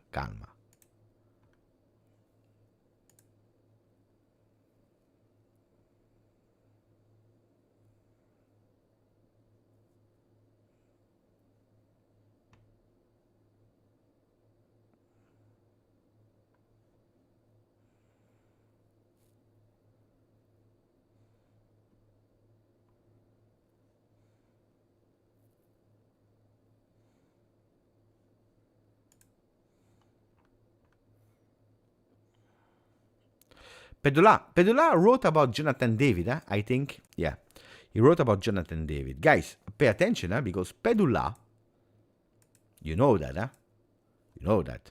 There could potentially be a big shift with the Pedula news. I already anticipate you. Because Pedula, as I already explained to you here, which is his primary source. When did he pop up again, knowing the news of Juve? Since 2 years. Last summer, he was the king of the mercato. And at the moment, he's still about Juve. Because his source is Giuntoli. Because he knows him really well. So you cannot go against Pedula that has primary, first-hand information about Juventus Football Club. Pay attention, because if Giuntoli is not there, I am not sure that he has the contacts with the new sporting director. Maybe yes, maybe no. We don't even know who it will be or people that will join Juve. I don't know. But pay attention, because that could be a big shift. A big shift. That could be a really big shift. And that's why I always tell you, the moons that you see on internet to say if it's a reliable source or not, the green light, yellow light, orange light, and red light, don't believe in these kind of things. These are things made by kids. The real authenticity of a news is described by the relationships that journalists have in that exact moment. Like Gazzetta, Fabiana Della Valle received a really beautiful name in being the queen of the mercato when she spoke about Dusan Vlahovic, because she had contact with the entourage of Vlahovic. Did she do something else in the meanwhile about Juve? No, except when it's about Vlahovic, when they are speaking, when they are saying he will renew, not renew, will stay, will not stay. She was on top of that news. Except of that, no, because they don't receive the news from inside the club. Like Sky Sport, that disappeared in knowing things from Juve when Giuntoli was appointed, because before that they had a good relationship with Juve. So it depends. Like Pedula now is king of the Juve mercato. From the moment that Giuntoli will not be there, he will have to find again someone at Juve that gives him the news. Otherwise, he will be totally lost on Juve side. Of course, except if you have some relationships with players that are on target of Juve. So pay attention in that possible shift of news. And that's why I tell you that it's extremely important not to believe in one and disbelieve in someone else, but being aware, connecting the dots. Who is pushing more there? Who is working more there? Who has sources there? Some people are extremely good in geomedical sources. They know the injuries of a player up front. They know how long he will be, how long he will not be, when he will come back or not, because they have sources inside the geomedical. Some people are really good in some players because they have contact with these players, with the agents of these players. I saw how it works. I saw a lot of journalists that when you saw an agent coming in the J Hotel to drink something because they had a meeting with their player or because they had to go and watch the game the day after, but they are in the J Hotel. I saw the journalists, like, I will not mention the names, but I saw them in dropping everything and going and offering a drink to the agent, speaking, trying to have this relationship, not the news, but the relationship. I saw it with my eyes, the agent of Huijsen back then, and journalists jumping on him. So I saw these kind of things, so I know how it works. So calma. With the news, super important to understand and to divide who is right, who is wrong. But indeed, Pedula spoke about Jonathan David. What did he say about Jonathan David? He said, let me check here, but he retweeted his own tweet from 2 days ago. He said, we said that David to Napoli on the 8th of May. A few days ago, Napoli and De Laurentiis offered him the best proposal, but we also told you that there will be a meeting with Juve, and until that meeting, everyone needs to wait. So it's Juventus that needs to make that first step. again, on the players at the moment, I cannot tell you right, not right, will it come, will it not come? Because if it's Giuntoli, is really advanced of a lot of dossier, and if he's confirmed, we will speak here about, we will open it again, the books of Osimhen, about Jonathan David, about Tonali. We'll speak about these players, the one that you already heard. If not, all these plans, boom, they stop, except of really a player that the new management want as well, and they already opened the contact between Juve and the player. But that's why I'm telling you, Jonathan David, if really, Juventus was convinced he was already a player of Juve, he can sign. You don't even need to deal with any club. He could already sign now. What are we waiting for? We have the Club World Cup that is coming. You could possibly even ask to Lille to free him up earlier. We are not doing it for a simple reason. Because at the moment, there is a stop on everything that is official. You can work behind the screens, you can approach, you can go close in closing, but at the moment, everything is frozen. Thank you, my friend. Rob, thoughts on Norway versus... Honestly, my friend, this is the least of my thoughts at the moment. I'm happy for the person that Locatelli has been called up with Italy. But honestly, I'm a bit selfish on that. I would have preferred that he stayed at Juve, focusing on the Club World Cup, resting a bit, and training before going to USA. But I'm happy for the person because I know how much he cared about it. But at today, this is the least of my worries, honestly. I'm so much focused at the moment with the management, more than the players. But you hear it on the channel, huh? We speak about the players. This morning I spoke about Endrick, but did I go into detail? Did I really? No, because I cannot focus on the players' mercato today. Today the mercato is crazy stars at the top with a possible revolution. After that, we go into the phase of players. Coached. First the coach, then the players. And Norway, Italy is really the least of my doubts at today, even if I'm conscious that if Italy lose, they're already compromising big time the qualification to the World Cup. Francisco doesn't want loan players. Yeah, I think at a certain moment you need to stop. You need to make decisions. Then if you want to complete what you are missing at the end of the mercato with one loan player, why not? Why not? But that is the last option at the end. You cannot start the mercato with loanee. Then, if you say, Colomwani is a player that we want at the World Cup, extend that loan.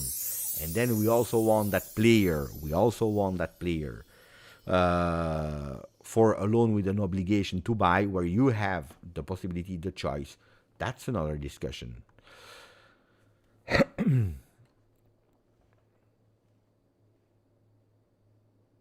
That's a good news. I'm not listening, so I tuned in to see who was there.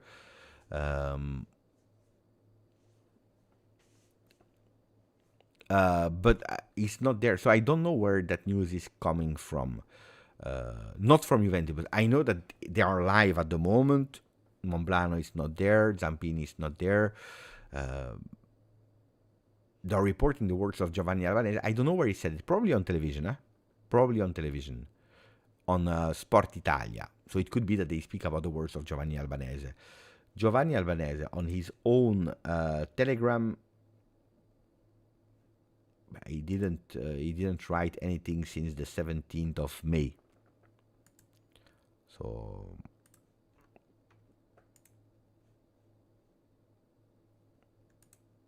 trying to find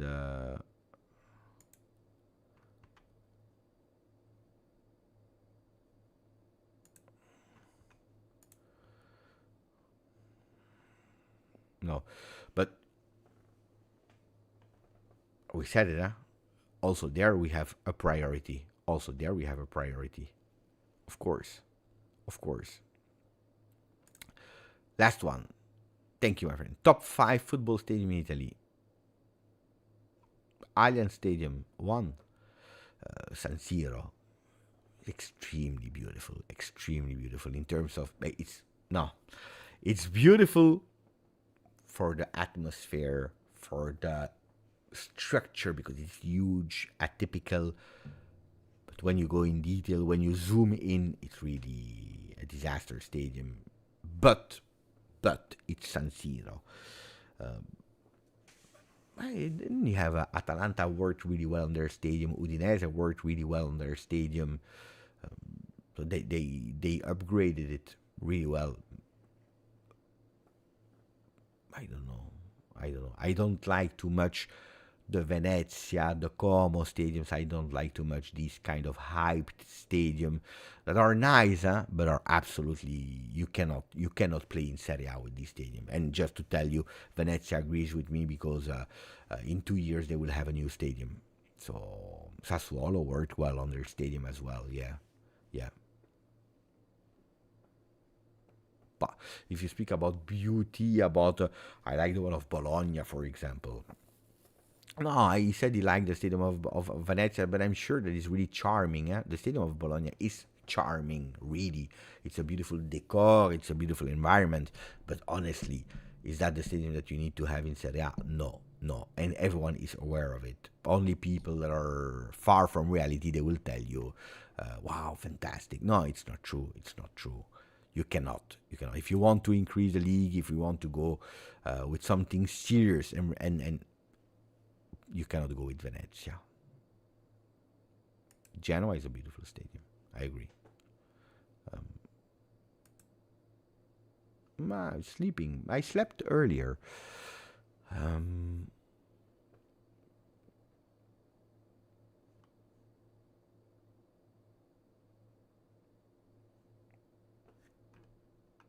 Questions. Dai.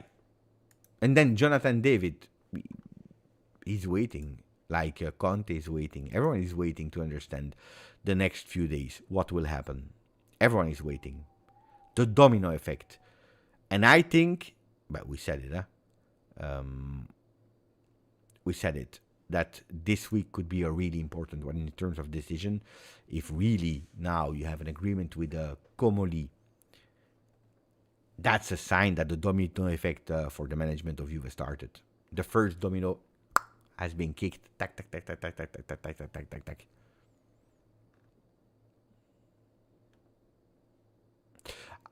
Pintus to Juve makes sense. We said it last time that the relationship with Conte after Inter were not that great, but years went through. But he knows Conte really well. He knows Tudor really well. And now they're reporting that regardless of the new coach or the coach that will be at Juve between Conte or Tudor, Pintus would be there. And we said it earlier as well. The rumors were really big. Today someone asked, do we have an update? I didn't. Today we have.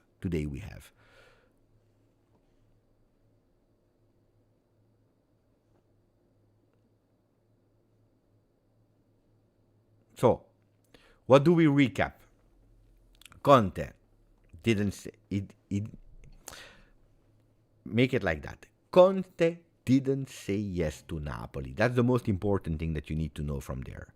Conte didn't say yes to Napoli. Conte is waiting for Juve. Juve is waiting to take the big decisions. Today, the big decision is coming apparently because Comoli could be the first piece of that puzzle, starting the domino effect. From there, we'll hear about Giuntoli, no Giuntoli. Conte, in the meanwhile, seeing that Juventus is active, could agree but not join immediately, starting after the Club World Cup, basically. Pintus could arrive with whoever, with Tudor or with Conte. Tudor, that at the moment is the one that goes to the World Cup, but that can change as well. And from there, we go and speak about players, football players. That's what we can have in mind at the moment, what we can speak about to recap the crazy days of Juve. Don't underestimate that bomba news of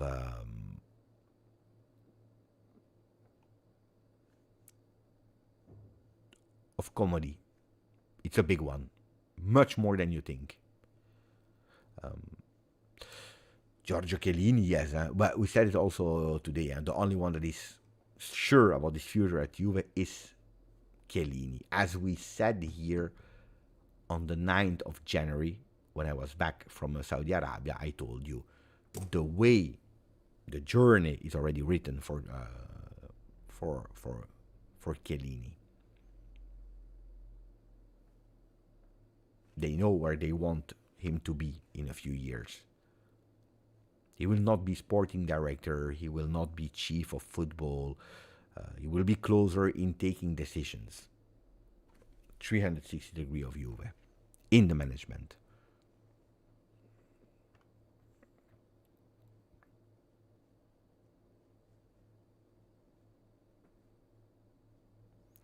No, I don't believe that we will see these kind of things of la passazione.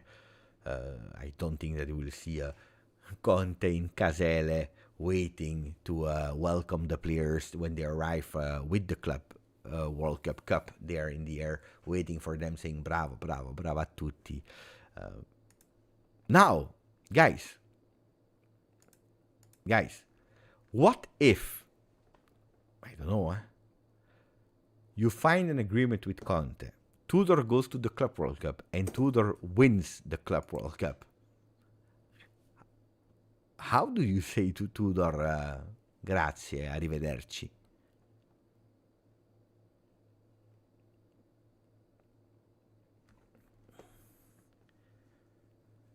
Did you imagine that? Tudor, against all odds, goes and win the Club World Cup. He beats Manchester City. The next one, Real Madrid. He beats them. He beats everyone. He goes and he wins. He wins the Club World Cup. And then you need to say, actually, we went for another coach. Tough, huh? The pressure to justify it, and also on the next coach, whoever it is, mamma mia.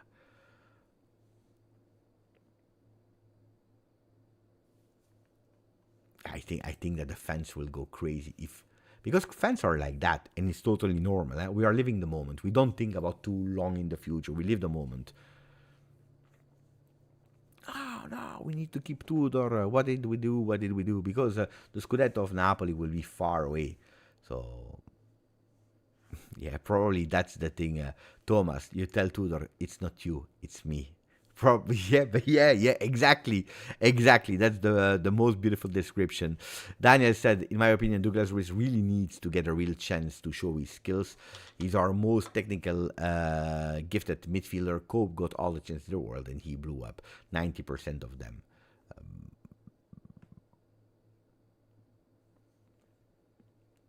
I think that under Tudor, Douglas Luiz would never have worked. He's absolutely not the player that Tudor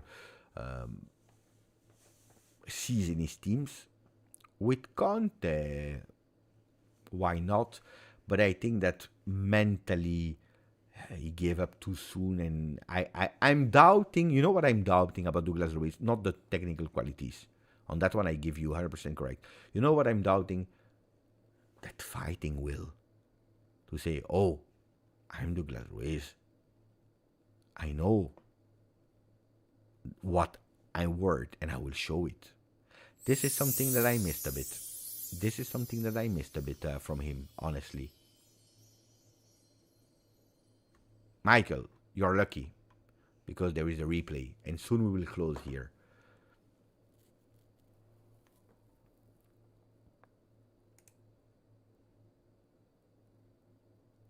Yeah, we talked about all the news, Esteban. Rob, thank you for the donation, my friend. Imagine Conte slow down with age. Stay for 10 years. I think that today, Conte, in his mind, today, is to stay long at Juve, to settle at Juve. He would not love to do it in Napoli, at Inter, Tottenham, Chelsea, or whatever other club on earth. If there is a club where he would love to stay for 10 years, it's Juventus, because he considers Juventus his home. The problem is that Conte, what he has in mind at long term, doesn't happen, because Conte is one that lives the moment with so much passion, intensity, that people around him are tired of him, but himself, he's tired of himself. And he needs new challenges, he needs new formula, he needs fresh air to start again, because he's the master of starts. There are people like that, huh? You know, I'm absolutely not Antonio Conte but in my job, you know, with experience, with age, you start to know who you are. And I've always considered myself a builder. A builder. Start of project, you start from nowhere, or you rebuild, you take big challenges to go. But I was absolutely not someone to keep things going. I love the difficult challenges. You give me a country that was deep in shit and you need to put it up. I love that. Even in a language that I didn't speak, whatever. I love these challenges. Really. You go, you have 24/7 ideas, work, you link up with this. You imagine, you draft, you try, it's not working, you try in another way. I love. From the moment that you reach, I get bored. I really got bored. I know it, in a certain moment of my career, I have been also self-destructive with these kind of things, because I got bored. And when I get bored, it's not good for me. I'm absolutely not someone that needs to be bored or no, because then I annoy myself. And I say, I already did that. I don't see the challenge in that. So the good thing with people that are taking ages is that you know yourself. But then you have always that conviction of, I would love to stay 10 years. But deep inside, you know, pay attention, attenzione. But where is he writing, Nico Schira? Because I'm trying to follow here. I don't see his tweets. Yeah. But then if, for the people that are reporting, if I prefer that you tag me under a news, and you tell me, Beppe, I tagged you, instead of reporting the news in the chat. Because otherwise we spoil. Because you know it, and the channel is information, but it's also in entertainment. If we spoil everything, it doesn't work anymore. Because otherwise it doesn't work. If you tell me, that's not... We need to be surprised. We need to have that effect. But indeed, what I told you, Nico Schira is reporting it. And now we cannot play anymore. It's too late. We spoiled it.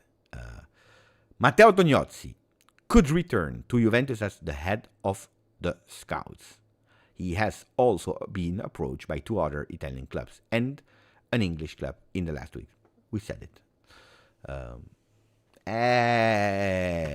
Be angry with Serraz, guys. Be angry with Serraz.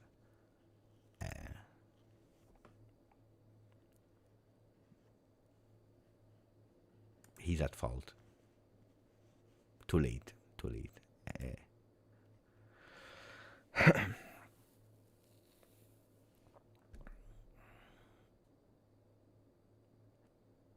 I still don't get the differences in daily activities about Elkan, Ferrero, and Scandinavia. Super easy.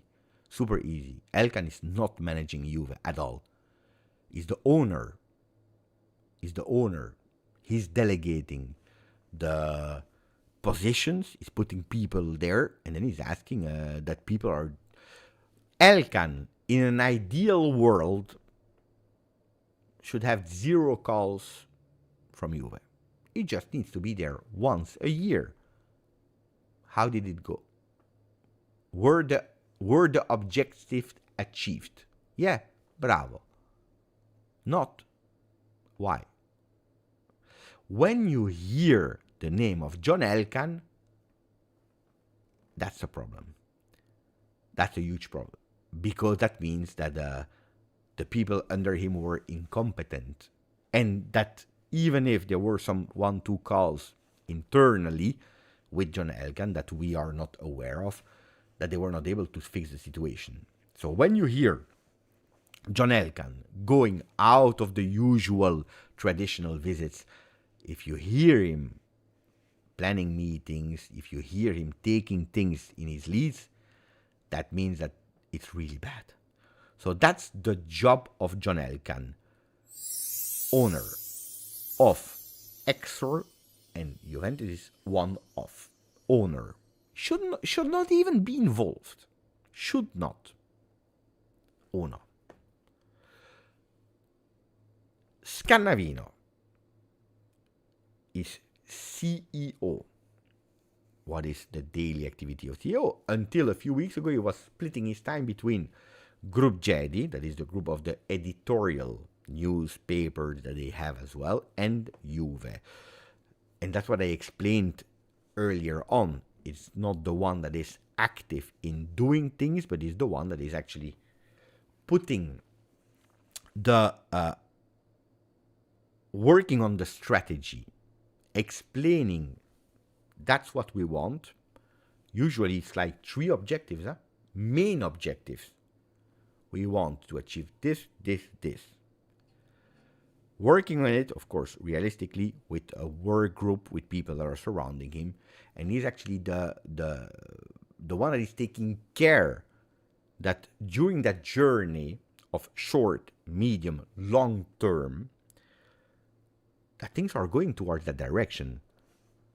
If you are not able, you see that you are far away from reaching your medium term, you need to plan a meeting, you need to ask to do, of course, you need to explain as well how to do it, rework on the project, changing, finding other tools to do it. You see, that's a CEO of a group.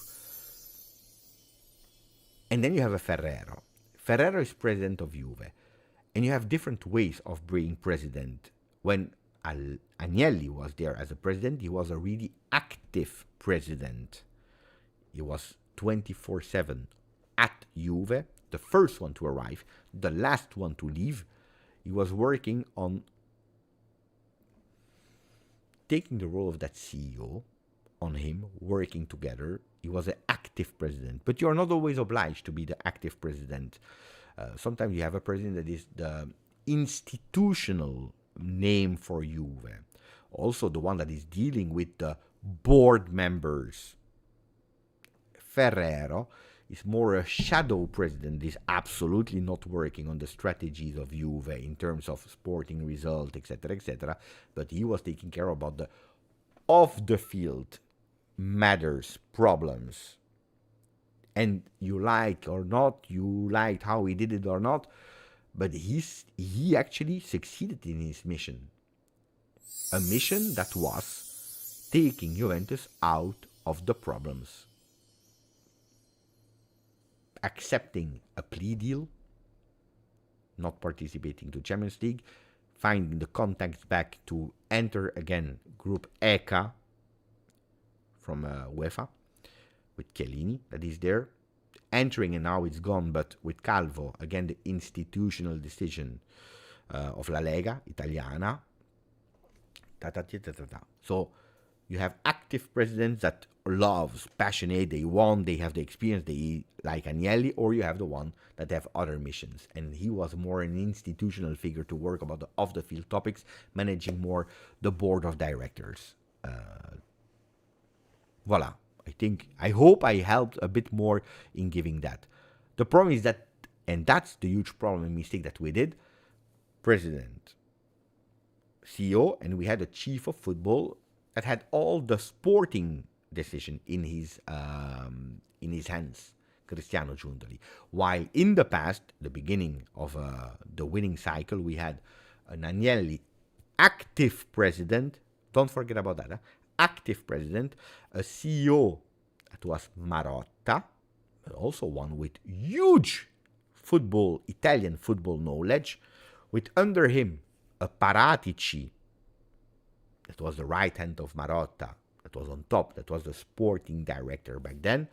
Under them, you had a young Cherubini that was already working on other project, like the development of one day a Juventus women team, like the youth academy. So you had a complete team that were able to scout then new people like a Tognozzi, like a Manna.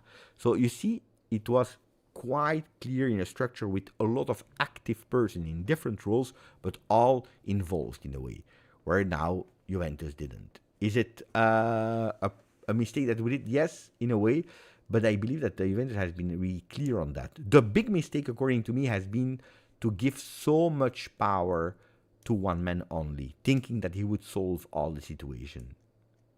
Then, if today, let's be honest, if today Thiago Motta would have worked out well, qualifying to Champions League, maybe beating PSV, arriving in the final of Coppa Italia, maybe even winning it, with an idea of football that we saw, even if we didn't win the Scudetto today, we would have said, good choice, well done. Cristiano Giuntoli is on top of things. If Cope Manners would have delivered, today we would have spoken about a total different situation. But it's not. Let me read. Any news on Jallo, Kostic, Arthur, Miretti, Pellegrini? Yeah.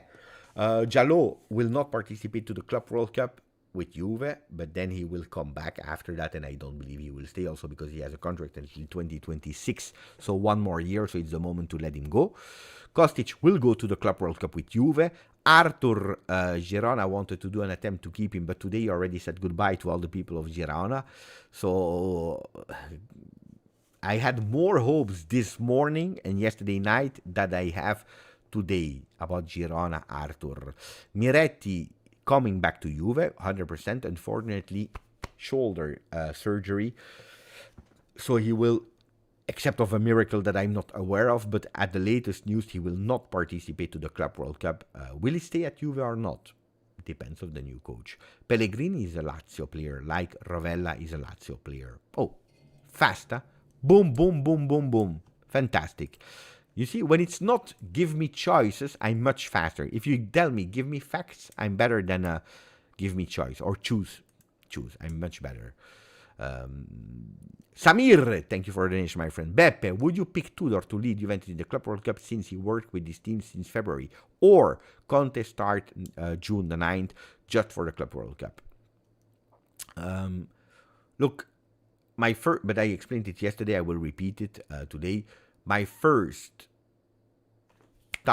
reaction was put Conte immediately so that he knows the team already and he can already work with them, taking already some decision, like for example a Kostic, like for example a Miretti if he would be there, a Savona that we spoke earlier about. But then I heard that he doesn't want, because he doesn't want to fail. And in that short period of time arriving and maybe doing bad or whatever, the impact of Conte is not like that. He doesn't want to arrive and mess up the opportunity to start with his idea, with his way of working. So that's why I'm tending more towards not Conte for the Club World Cup. I can understand it. For Tudor, in terms of person, I think it's more a disrespect to send Tudor to the Club World Cup to let him go if he's not the coach of Juve. If he's the coach of Juve, Tudor stays. Great, fantastic. I'm happy. I will support and I'm happy about that choice. If he's not, no, because I already tell you that there are some clubs that are interested in Tudor and that are already making some calls for Tudor. What are we doing? Are we avoiding him to find a club, and also going there with a coach where you perfectly know that he will not be your coach. It's not ideal. It's not a reward. I don't want to send the message like we go into a touristic venue. That's not what I want to send as a message. Then, what is the best decision between Conte that doesn't even want to, Tudor that doesn't even want to? If you send Brambilla, that is a next-gen coach, is also a bad image for Juve internationally, going with the coach of the next-gen. There are no good solutions. You put yourself that much in a bizarre, annoying situation, bad situation, that whatever decision that you're taking, whoever coach will be there on the bench for Juve will be a bad one. Would be a bad one. I just start to read some messages from condolences to Aldo, but I didn't see, honestly, the initial message, so let me try to find it. Okay, here. This weekend I'm going to my nonna's funeral. My grandmother, in 20 days, she would have been 98 years old. sorry for your loss, Aldo. Sorry for your loss. You know that here we are a big family all together. I already see the messages from the chat towards your loss. A grandmother is a grandmother. It's a big one. It's a tough one. So I'm really sorry to read that. When you read 98 years old, you know, the first common thought is it's 98 years old. It's old. But losing a grandmother, that she's 50, that she's 70 or 98, it remains, the pain is the same. The only thing that I would wish sincerely is that she had a really good life. That's what I wish. So sorry for your loss, condolences, Aldo, from all the GJustjuve community. Transition to Rob. Thank you for the donation, my friend. Juventus needs to get Conte. If not, Giuntoli must be sacked. What on earth was he thinking going for Motta when Conte literally waited and was available? Inexcusable mistake for me. But I didn't see you earlier on the chat. At the moment, the rebuild of the entire story with the most credible logic sense is not what you're writing here. If he doesn't come, Giuntoli must be sacked. It's actually the reverse. Giuntoli must be sacked for Conte to join. You see the difference? That's not something that I tell you with 100% certainty, but that's the most reliable reconstruction of why Antonio Conte is still waiting or is still not giving it 100% I leave, 100% I join. So, buonanotte Rosario. Good night. Ciao Rosario, pace. So, then that it was a mistake. Look, Rob,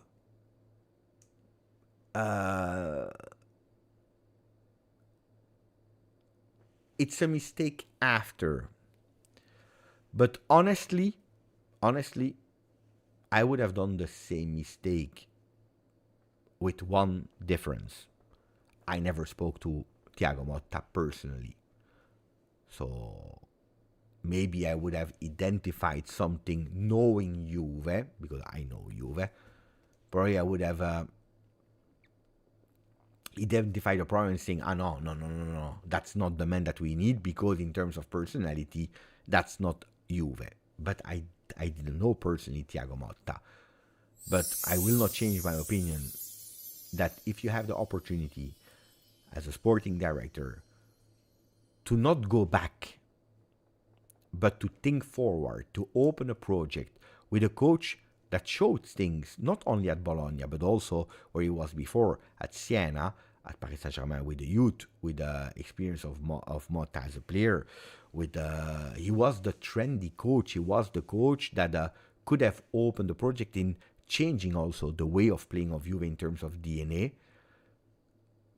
I really believe that it was not that much of a bad choice. Again, repeating, not knowing the person Motta, because where I think it failed was not in the ideas of football of Motta. It's the person Motta that failed. Yeah, but it's not about, it was my first choice, I said it, I didn't say it. It's not about that. It's not about who was right or not. He's trying to explain that you're saying it's an inexcusable mistake, while I'm telling you, if you are really thinking logically, it's not that much of a mistake, because there is a logic choice on going on Motta. They wanted trying a new way of playing with a new coach that was open for a project that at the end didn't work. And again, not because the way of playing, but because of the persona, which is super important. I learned from the best, from Luciano Moggi, that said, before signing a player, we go in the neighborhood, we try to understand who are his friends, who is the person, how is he, what about the character, is he able, not able, the pressure, this, before going really for a player. To really go and sign a player, it's not only the stats, the data, the beautiful videos, going and watching a player. It's totally different. Now, there were a lot of people that said, go for Conte immediately. Yeah? And today you say, of course, they were right. Because Conte won with Napoli, Thiago Motta failed totally with Juve. Then the big question that we will never know is Conte to Juve, to that Juve, with 60 new players, with Coppa Italia, Supercoppa, Serie A, Champions League, so 4 competitions without the Club World Cup, 4 competition where you were obliged to play the Champions League. Yeah? Would he have done like Napoli? I tell you, and I will never change opinion on that, he would never have done what he did at Napoli this year. Never.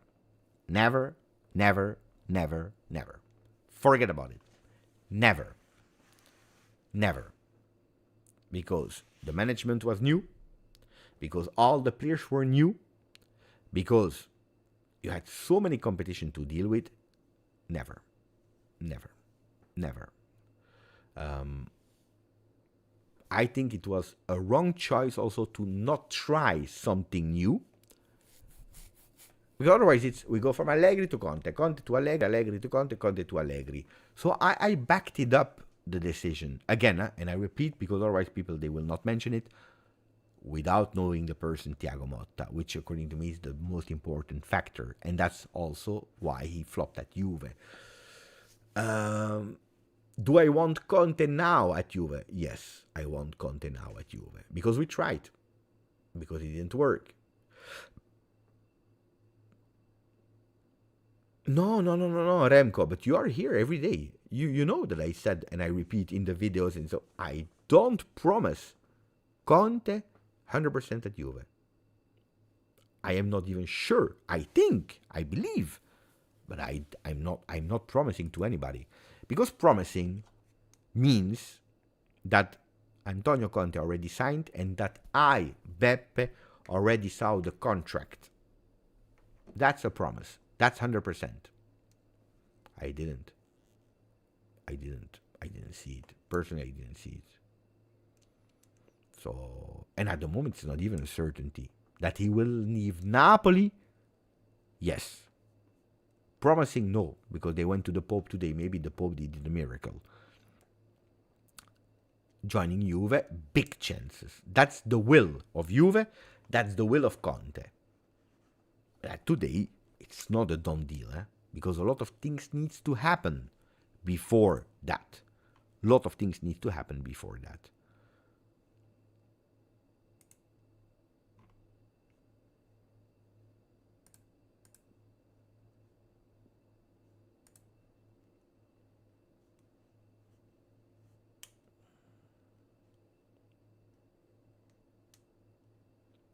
Did I see the contract of Gatti? No, I didn't see the contract of Gatti. But when I announced Gatti signing contract, I knew, because Juventus told me, prepare the live, because next week we go live, because Gatti signed the contract with Juve. So I knew. Speaking about his last contract, the contract of this year, I didn't see it because he didn't sign it.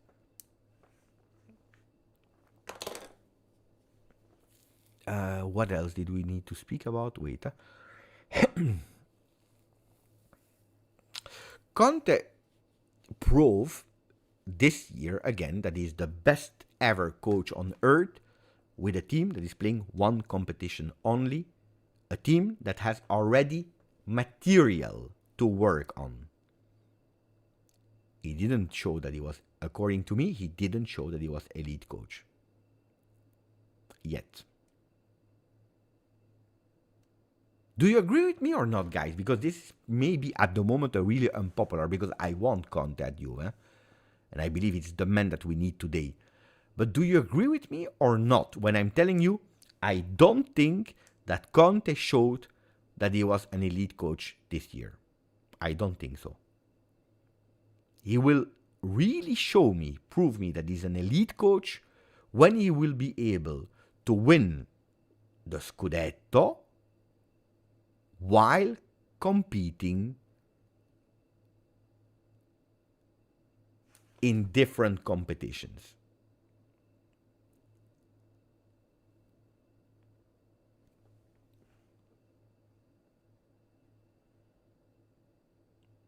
Rob is saying, but Beppe, I love you, and we don't agree. No, of course, but it's not about the person. I love you as well, Rob.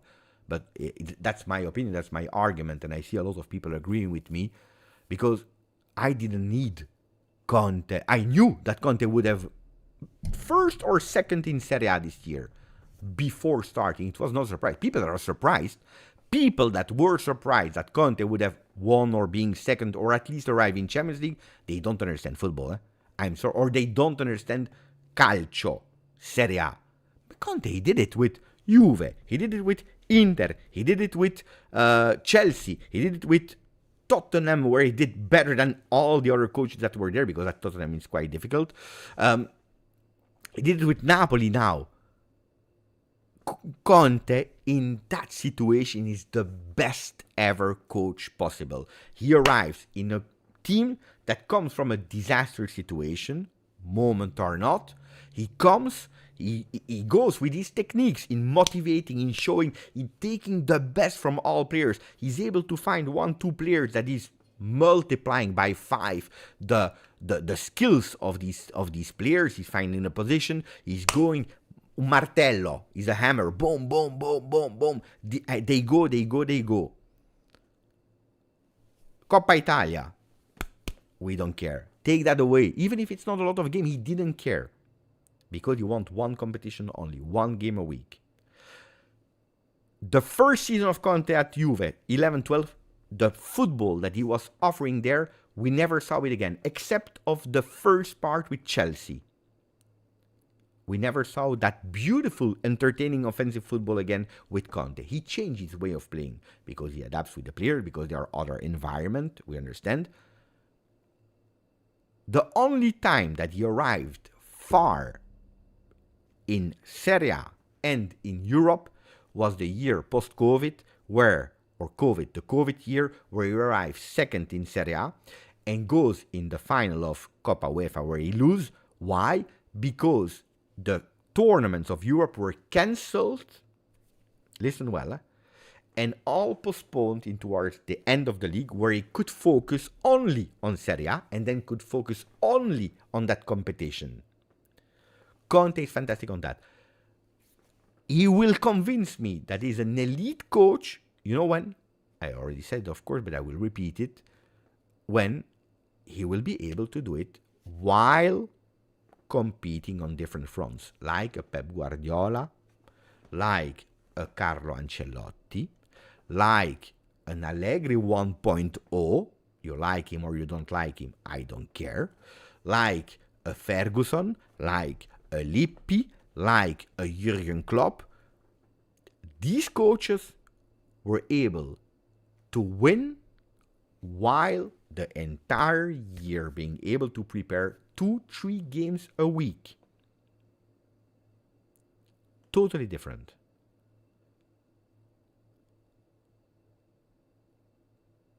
Totally different.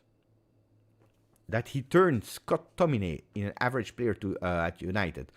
It's true, but we saw what he did with a lot of players. Giaccherini, for example, is a fantastic example, but that's what I told you. Is fantastic. The work of Conte is not under discussion in a special situation. What I need to see for Conte to convince me that he's an elite coach is that he's able to show me what he didn't show me at today. Because we knew that he would do well with Napoli. Like we know, and I can guarantee you that today, that if he goes to Milan, he will not go to Milan. If he goes to Milan, he will do well with Milan. And maybe he will even win the Scudetto or arriving second, or he will not arrive. Because we know Antonio Conte, ideal situation. Like I'm sure he will do well if he goes to Manchester United. We know. What we don't know is Conte doing it. And not only the first year. The other step, but that's not for today, the other step that I need also from Antonio Conte is that he's showing me that he's able to do it with continuity in the same club.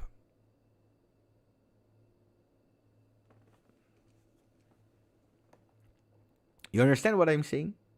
That's elite. That's elite.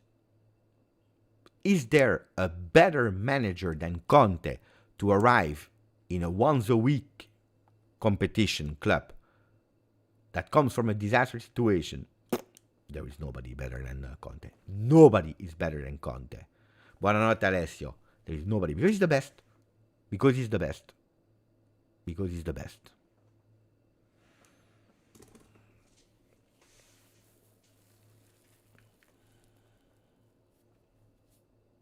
No?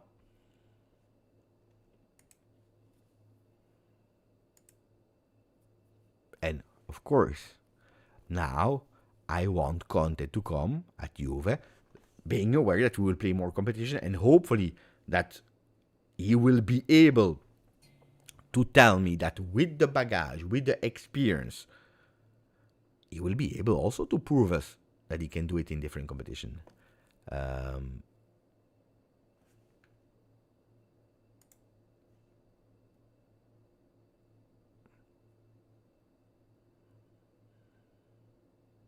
But me as well. Huh?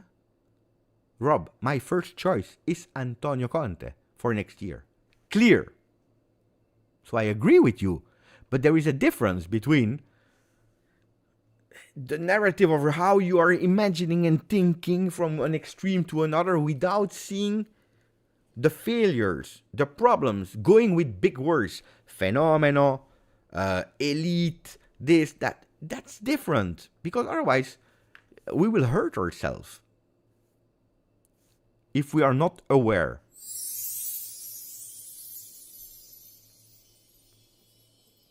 It's not only Champions League. Don't forget about that. Huh? It's not Champions League only. Huh? It's being able to go far in while managing different competitions.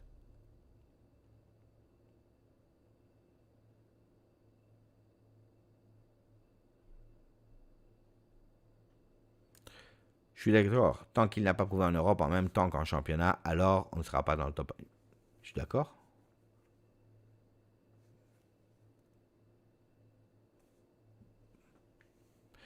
I was reading some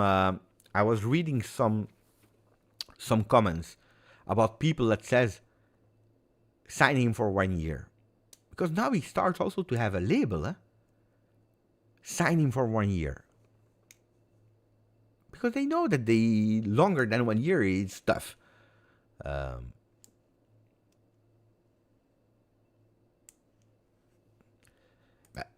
Rob, you're confident. I hope. That's the difference. Because he didn't show me at today. So, what he showed me at today was elimination in group stages with Inter, elimination in group stages with Juve, Galatasaray, do you remember? He showed me at Napoli that he intentionally lost against Lazio in Coppa Italia to not play that competition. Today showed me the reverse. Consciously selecting one competition only. But that's a factor that I don't forget, because otherwise we'll go crazy. Thiago Motta, we thought we knew. Conte, we know.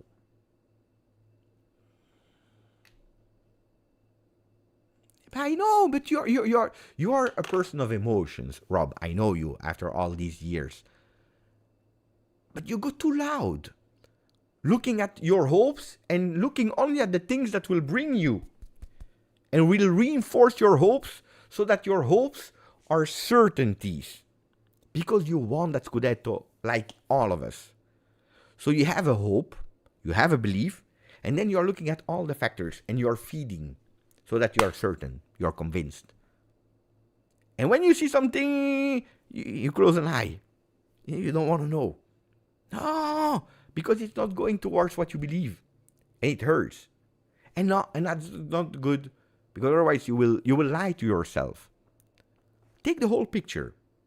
pro, contra, I believe, because that's your initial statement. I believe, I want to believe. But I'm also aware of the other side. No, Usam, you don't understand what I'm saying.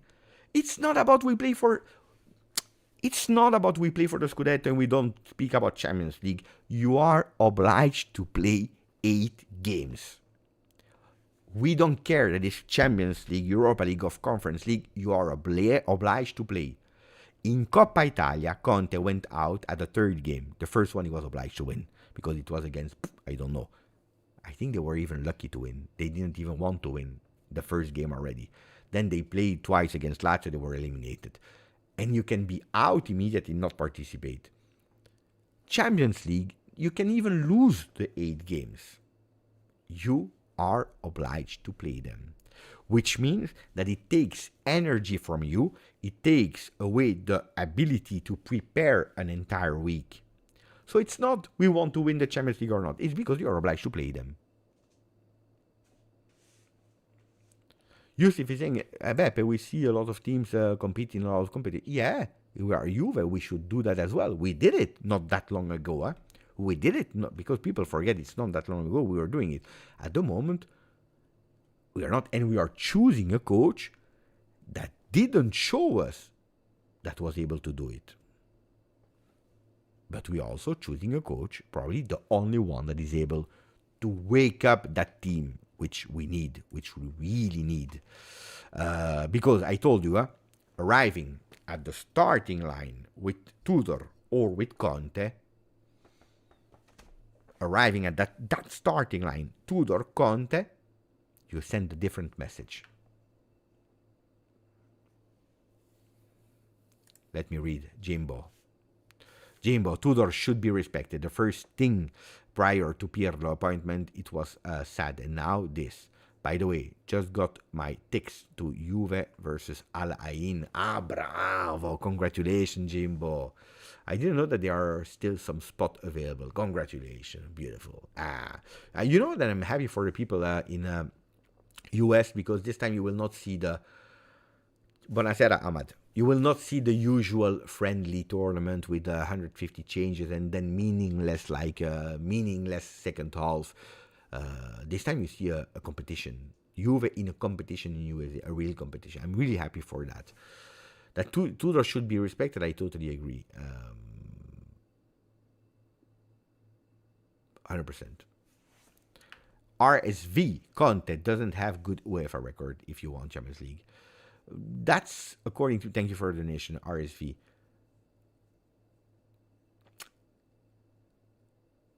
I want Champions League. But I'm also realistic. At today,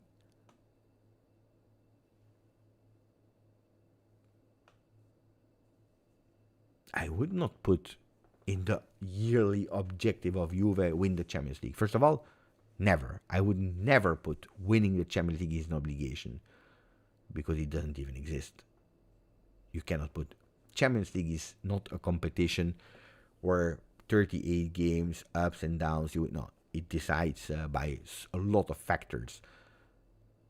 But that's not what I'm looking for today. Nobody can guarantee you. Some people say, we signed Ronaldo for the Champions League. No. We signed him for a lot of other things. Then, helping for the Champions League, probably yes. Winning the Champions League, no, because it doesn't exist. Nini Baranto, thank you, my friend. My personal feeling is that Conte won't come to us. But we made the poll earlier, and we had like 56% of the people that said we think that he's closer to Juve. 44% of the people that said no. So I get it. I get it. Depends on next days what will really happen with Juve. Today, if I need to vote, I think I would be in the same thing. A bit more. I think that today my feeling is 75% he comes. 25 depends on what Juve. But it depends on us. Jimbo, and then we will close. Mamma mia, again, nearly 3 hours of live. Jimbo, Thank you, my friend. I doubt Conte would have done what Allegri did in 23-24 with all the issues we were dealing with. Point deduction, injuries, the psychological... Oh, on that one, I'm sure. On that one, I am sure, 100% that it would have been a hell to have Antonio Conte as a coach there. Because, my friends, Antonio Conte, in that moment, he would have started to blame the entire world. And I'm not performing because of the management is gone, and we have no management, and look at the minus 10 points, how do you want to play? And you cannot, because psychologically it's hard, and you see what we did. No. Would have been a disaster. I'm happy that Conte was not around in that period, because he would have taken everything and put it against ourselves. So luckily, Allegri was the best man for that situation. The best man on that situation. Corporate guy, being able to stick together, not only internally, but Conte would have done it internally with his team, but he would not have done it outside. It would have been a chaos. Bravo. Aldo is saying, you want the excuse, I give you the excuse. Like the famous, you want the truth, I tell you the truth. If you want the truth, I tell you the truth. It's not the truth. It's my truth, the one of Conte. So, the Pintus Bomba, we already spoke about it. Now it's time for bed. Chellers is saying it's time for bed, so we will go to bed. Again, mommy. And I keep repeating it every single time, every single night. I start live 10:30. We wait for the bomba of 11 p.m. We speak about the bomba. At midnight, so 1 hour 30 of live we close. And then we are here for 3 hours.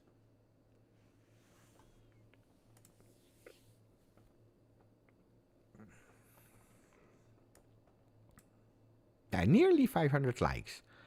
Let me check if we are closer to the attenzione. So we were missing 15. We miss 8. Juventini to reach 37.9. And then, guys, it's taking too long. It's taking way too long before the 40. Looks like an eternity.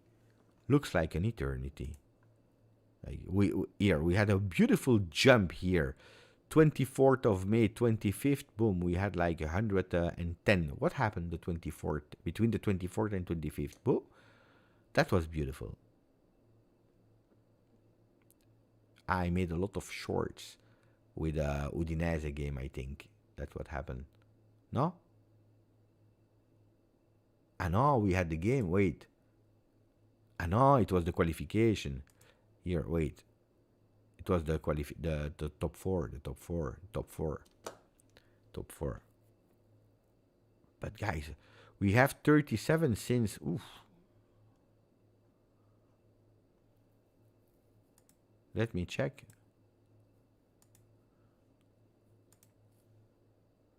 Ah. 37 since here. 29th of March. Putain. That's how long?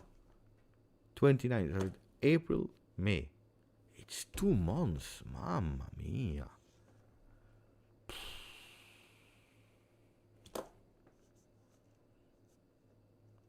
Two months to find how much?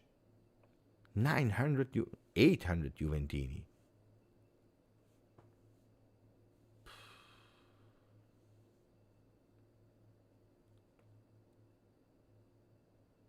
It's because I don't do enough collabs. But with who do you want me to work, guys?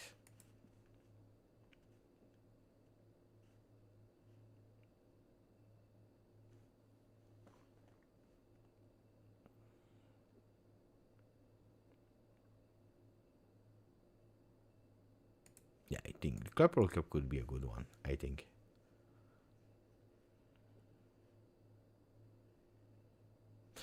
Guys, I know the community of all Juve cast.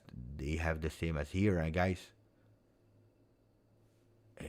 it's not the community of all Juve cats that will make us grow, because actually the people from here, thanks to the fact that I opened the channel and that we're starting to get used to have news, etc., they go there. So that will not help me to grow. He's doing a beautiful work. You know, some people, they go there, they like him better than me, they stare, that's great. A lot of people that are doing both channels, which is, I always say, it's always great to do both, whatever. And then if you have Mr. Beast, that's another one. Other clubs could be an idea, but it's also not bringing you a lot.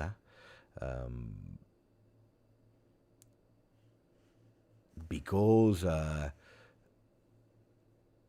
I'm a real Juventino, guys. I'm not supporting Inter.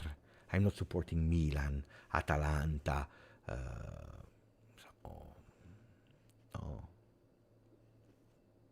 No, but guys, 1,000 Juventini in 1 month. We have only 37,800, guys.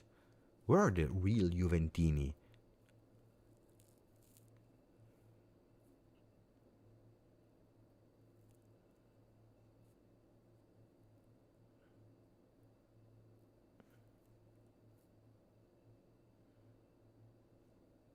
Here, Beppe, I can help you grow with your channel. You are an amazing man who deserves more.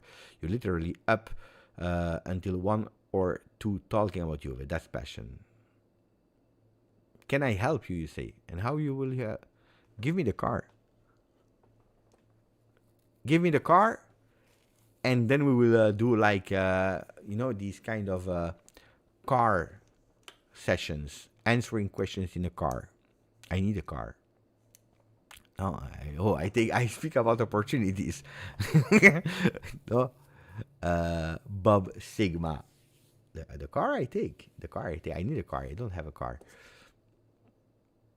No, we have a car. My wife have a car, but since I stopped work, I gave up on my work. We I give my car back, the company car. I see the car. The car is beautiful.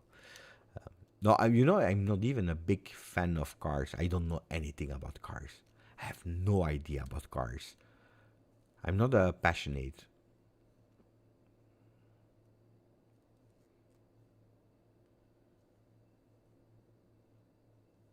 But the Dive, I know them really well, because I gave them a bit of help back then. But then you go on Reddit, you see some messages. I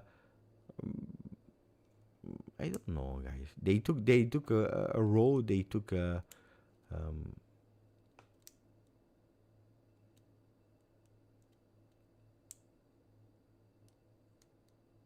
strange. No, I don't think so,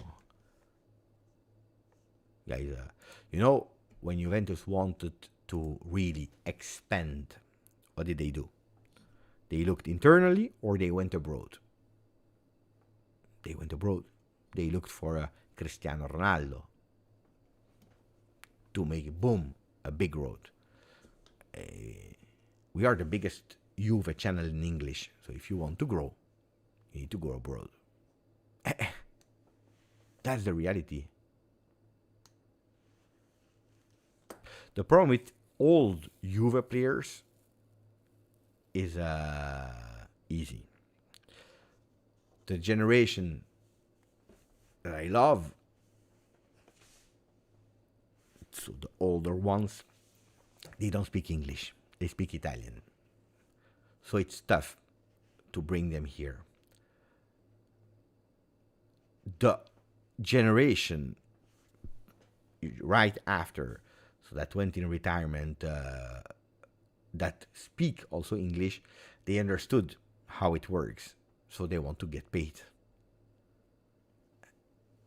Or they are that big that they have their own podcast, or they go in huge big ones, so it's really tough. There are ex-players, if you reach them, if you are able to contact them in a way or another, they want to get paid. They want money. Evra, I didn't write anymore, but I remember that I wrote like 3 times, something like that, or 4 times, asking him, with a beautiful intro. Never answered, never even read my comment. Never. So I saw him going some podcast, but usually they are huge, big contact with ex-players as well. So they make some collabs. Anyway, ragazzi.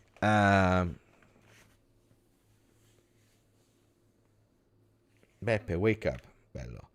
Do a Mark Goldbridge YouTuber. There are so many Juventini fans in the UK. Yeah, but they don't find the channel.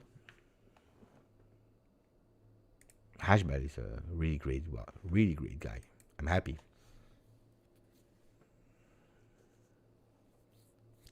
Except when he's speaking about Inter.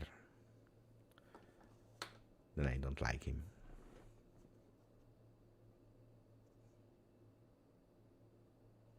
But UK YouTube is really good.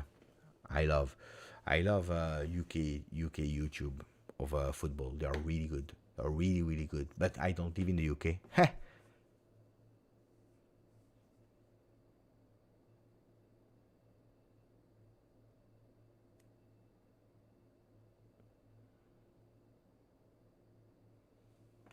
The choice of the color of my shirt. No, guys, it's not a Juve shirt. It's fantastic, beautiful material, thick material. It's from the brand Lee.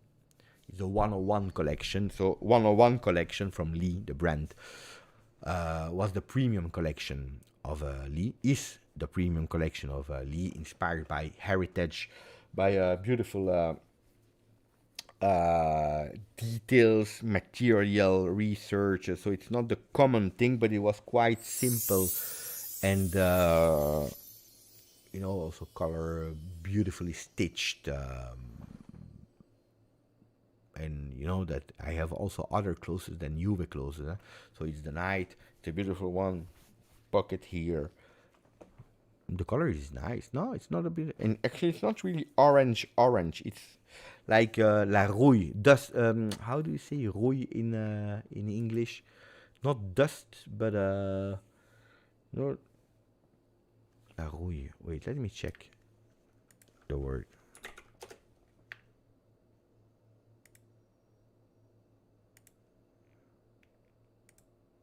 Rust. I had dust in mind, but it's a bit rust, a bit mustard. Bravo. That's the color a bit more.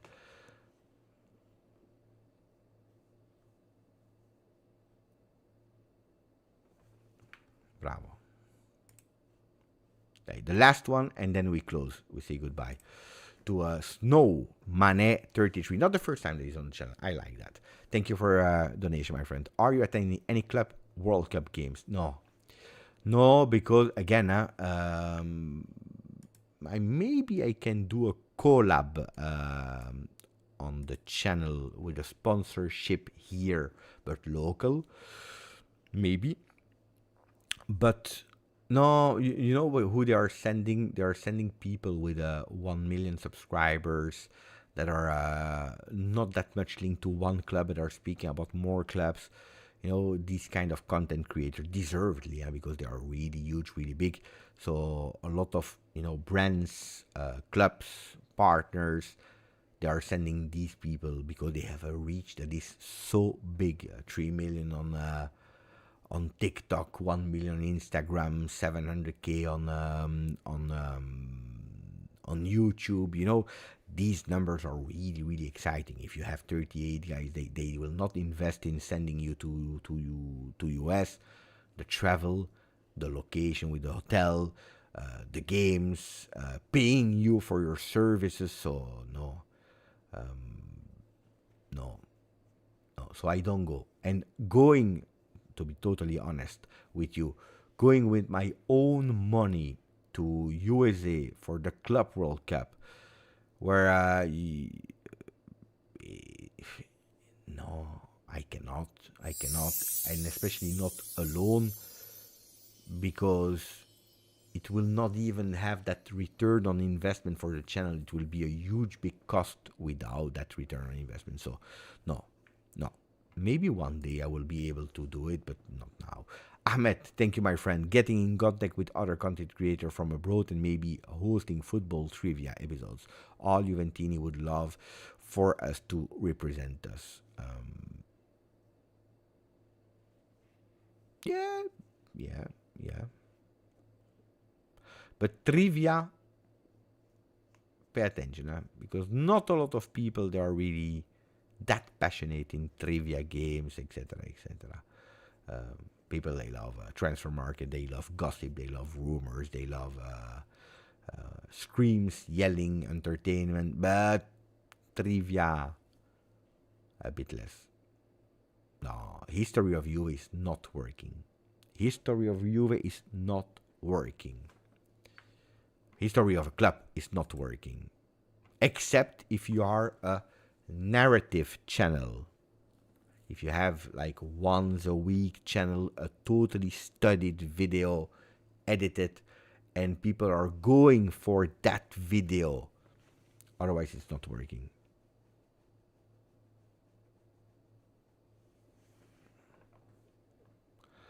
I will not take a vacation. No. So no, this year we don't go on holiday. So my wife will be 3 weeks on holiday. It will be after the Club World Cup. She will be on holiday. So maybe I will go 1 or 2 days somewhere, but no, I cannot. So not this year. Et voilà.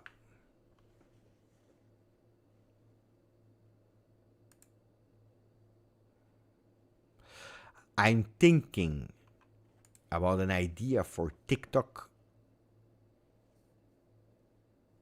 but I don't know if it will be great or not, because I want to do something dedicated for TikTok. I don't want just to multiply videos. I want to go with a concept that people know that content is TikTok only from a GJustjuve. I'm thinking about something. Let's see if I will be able to.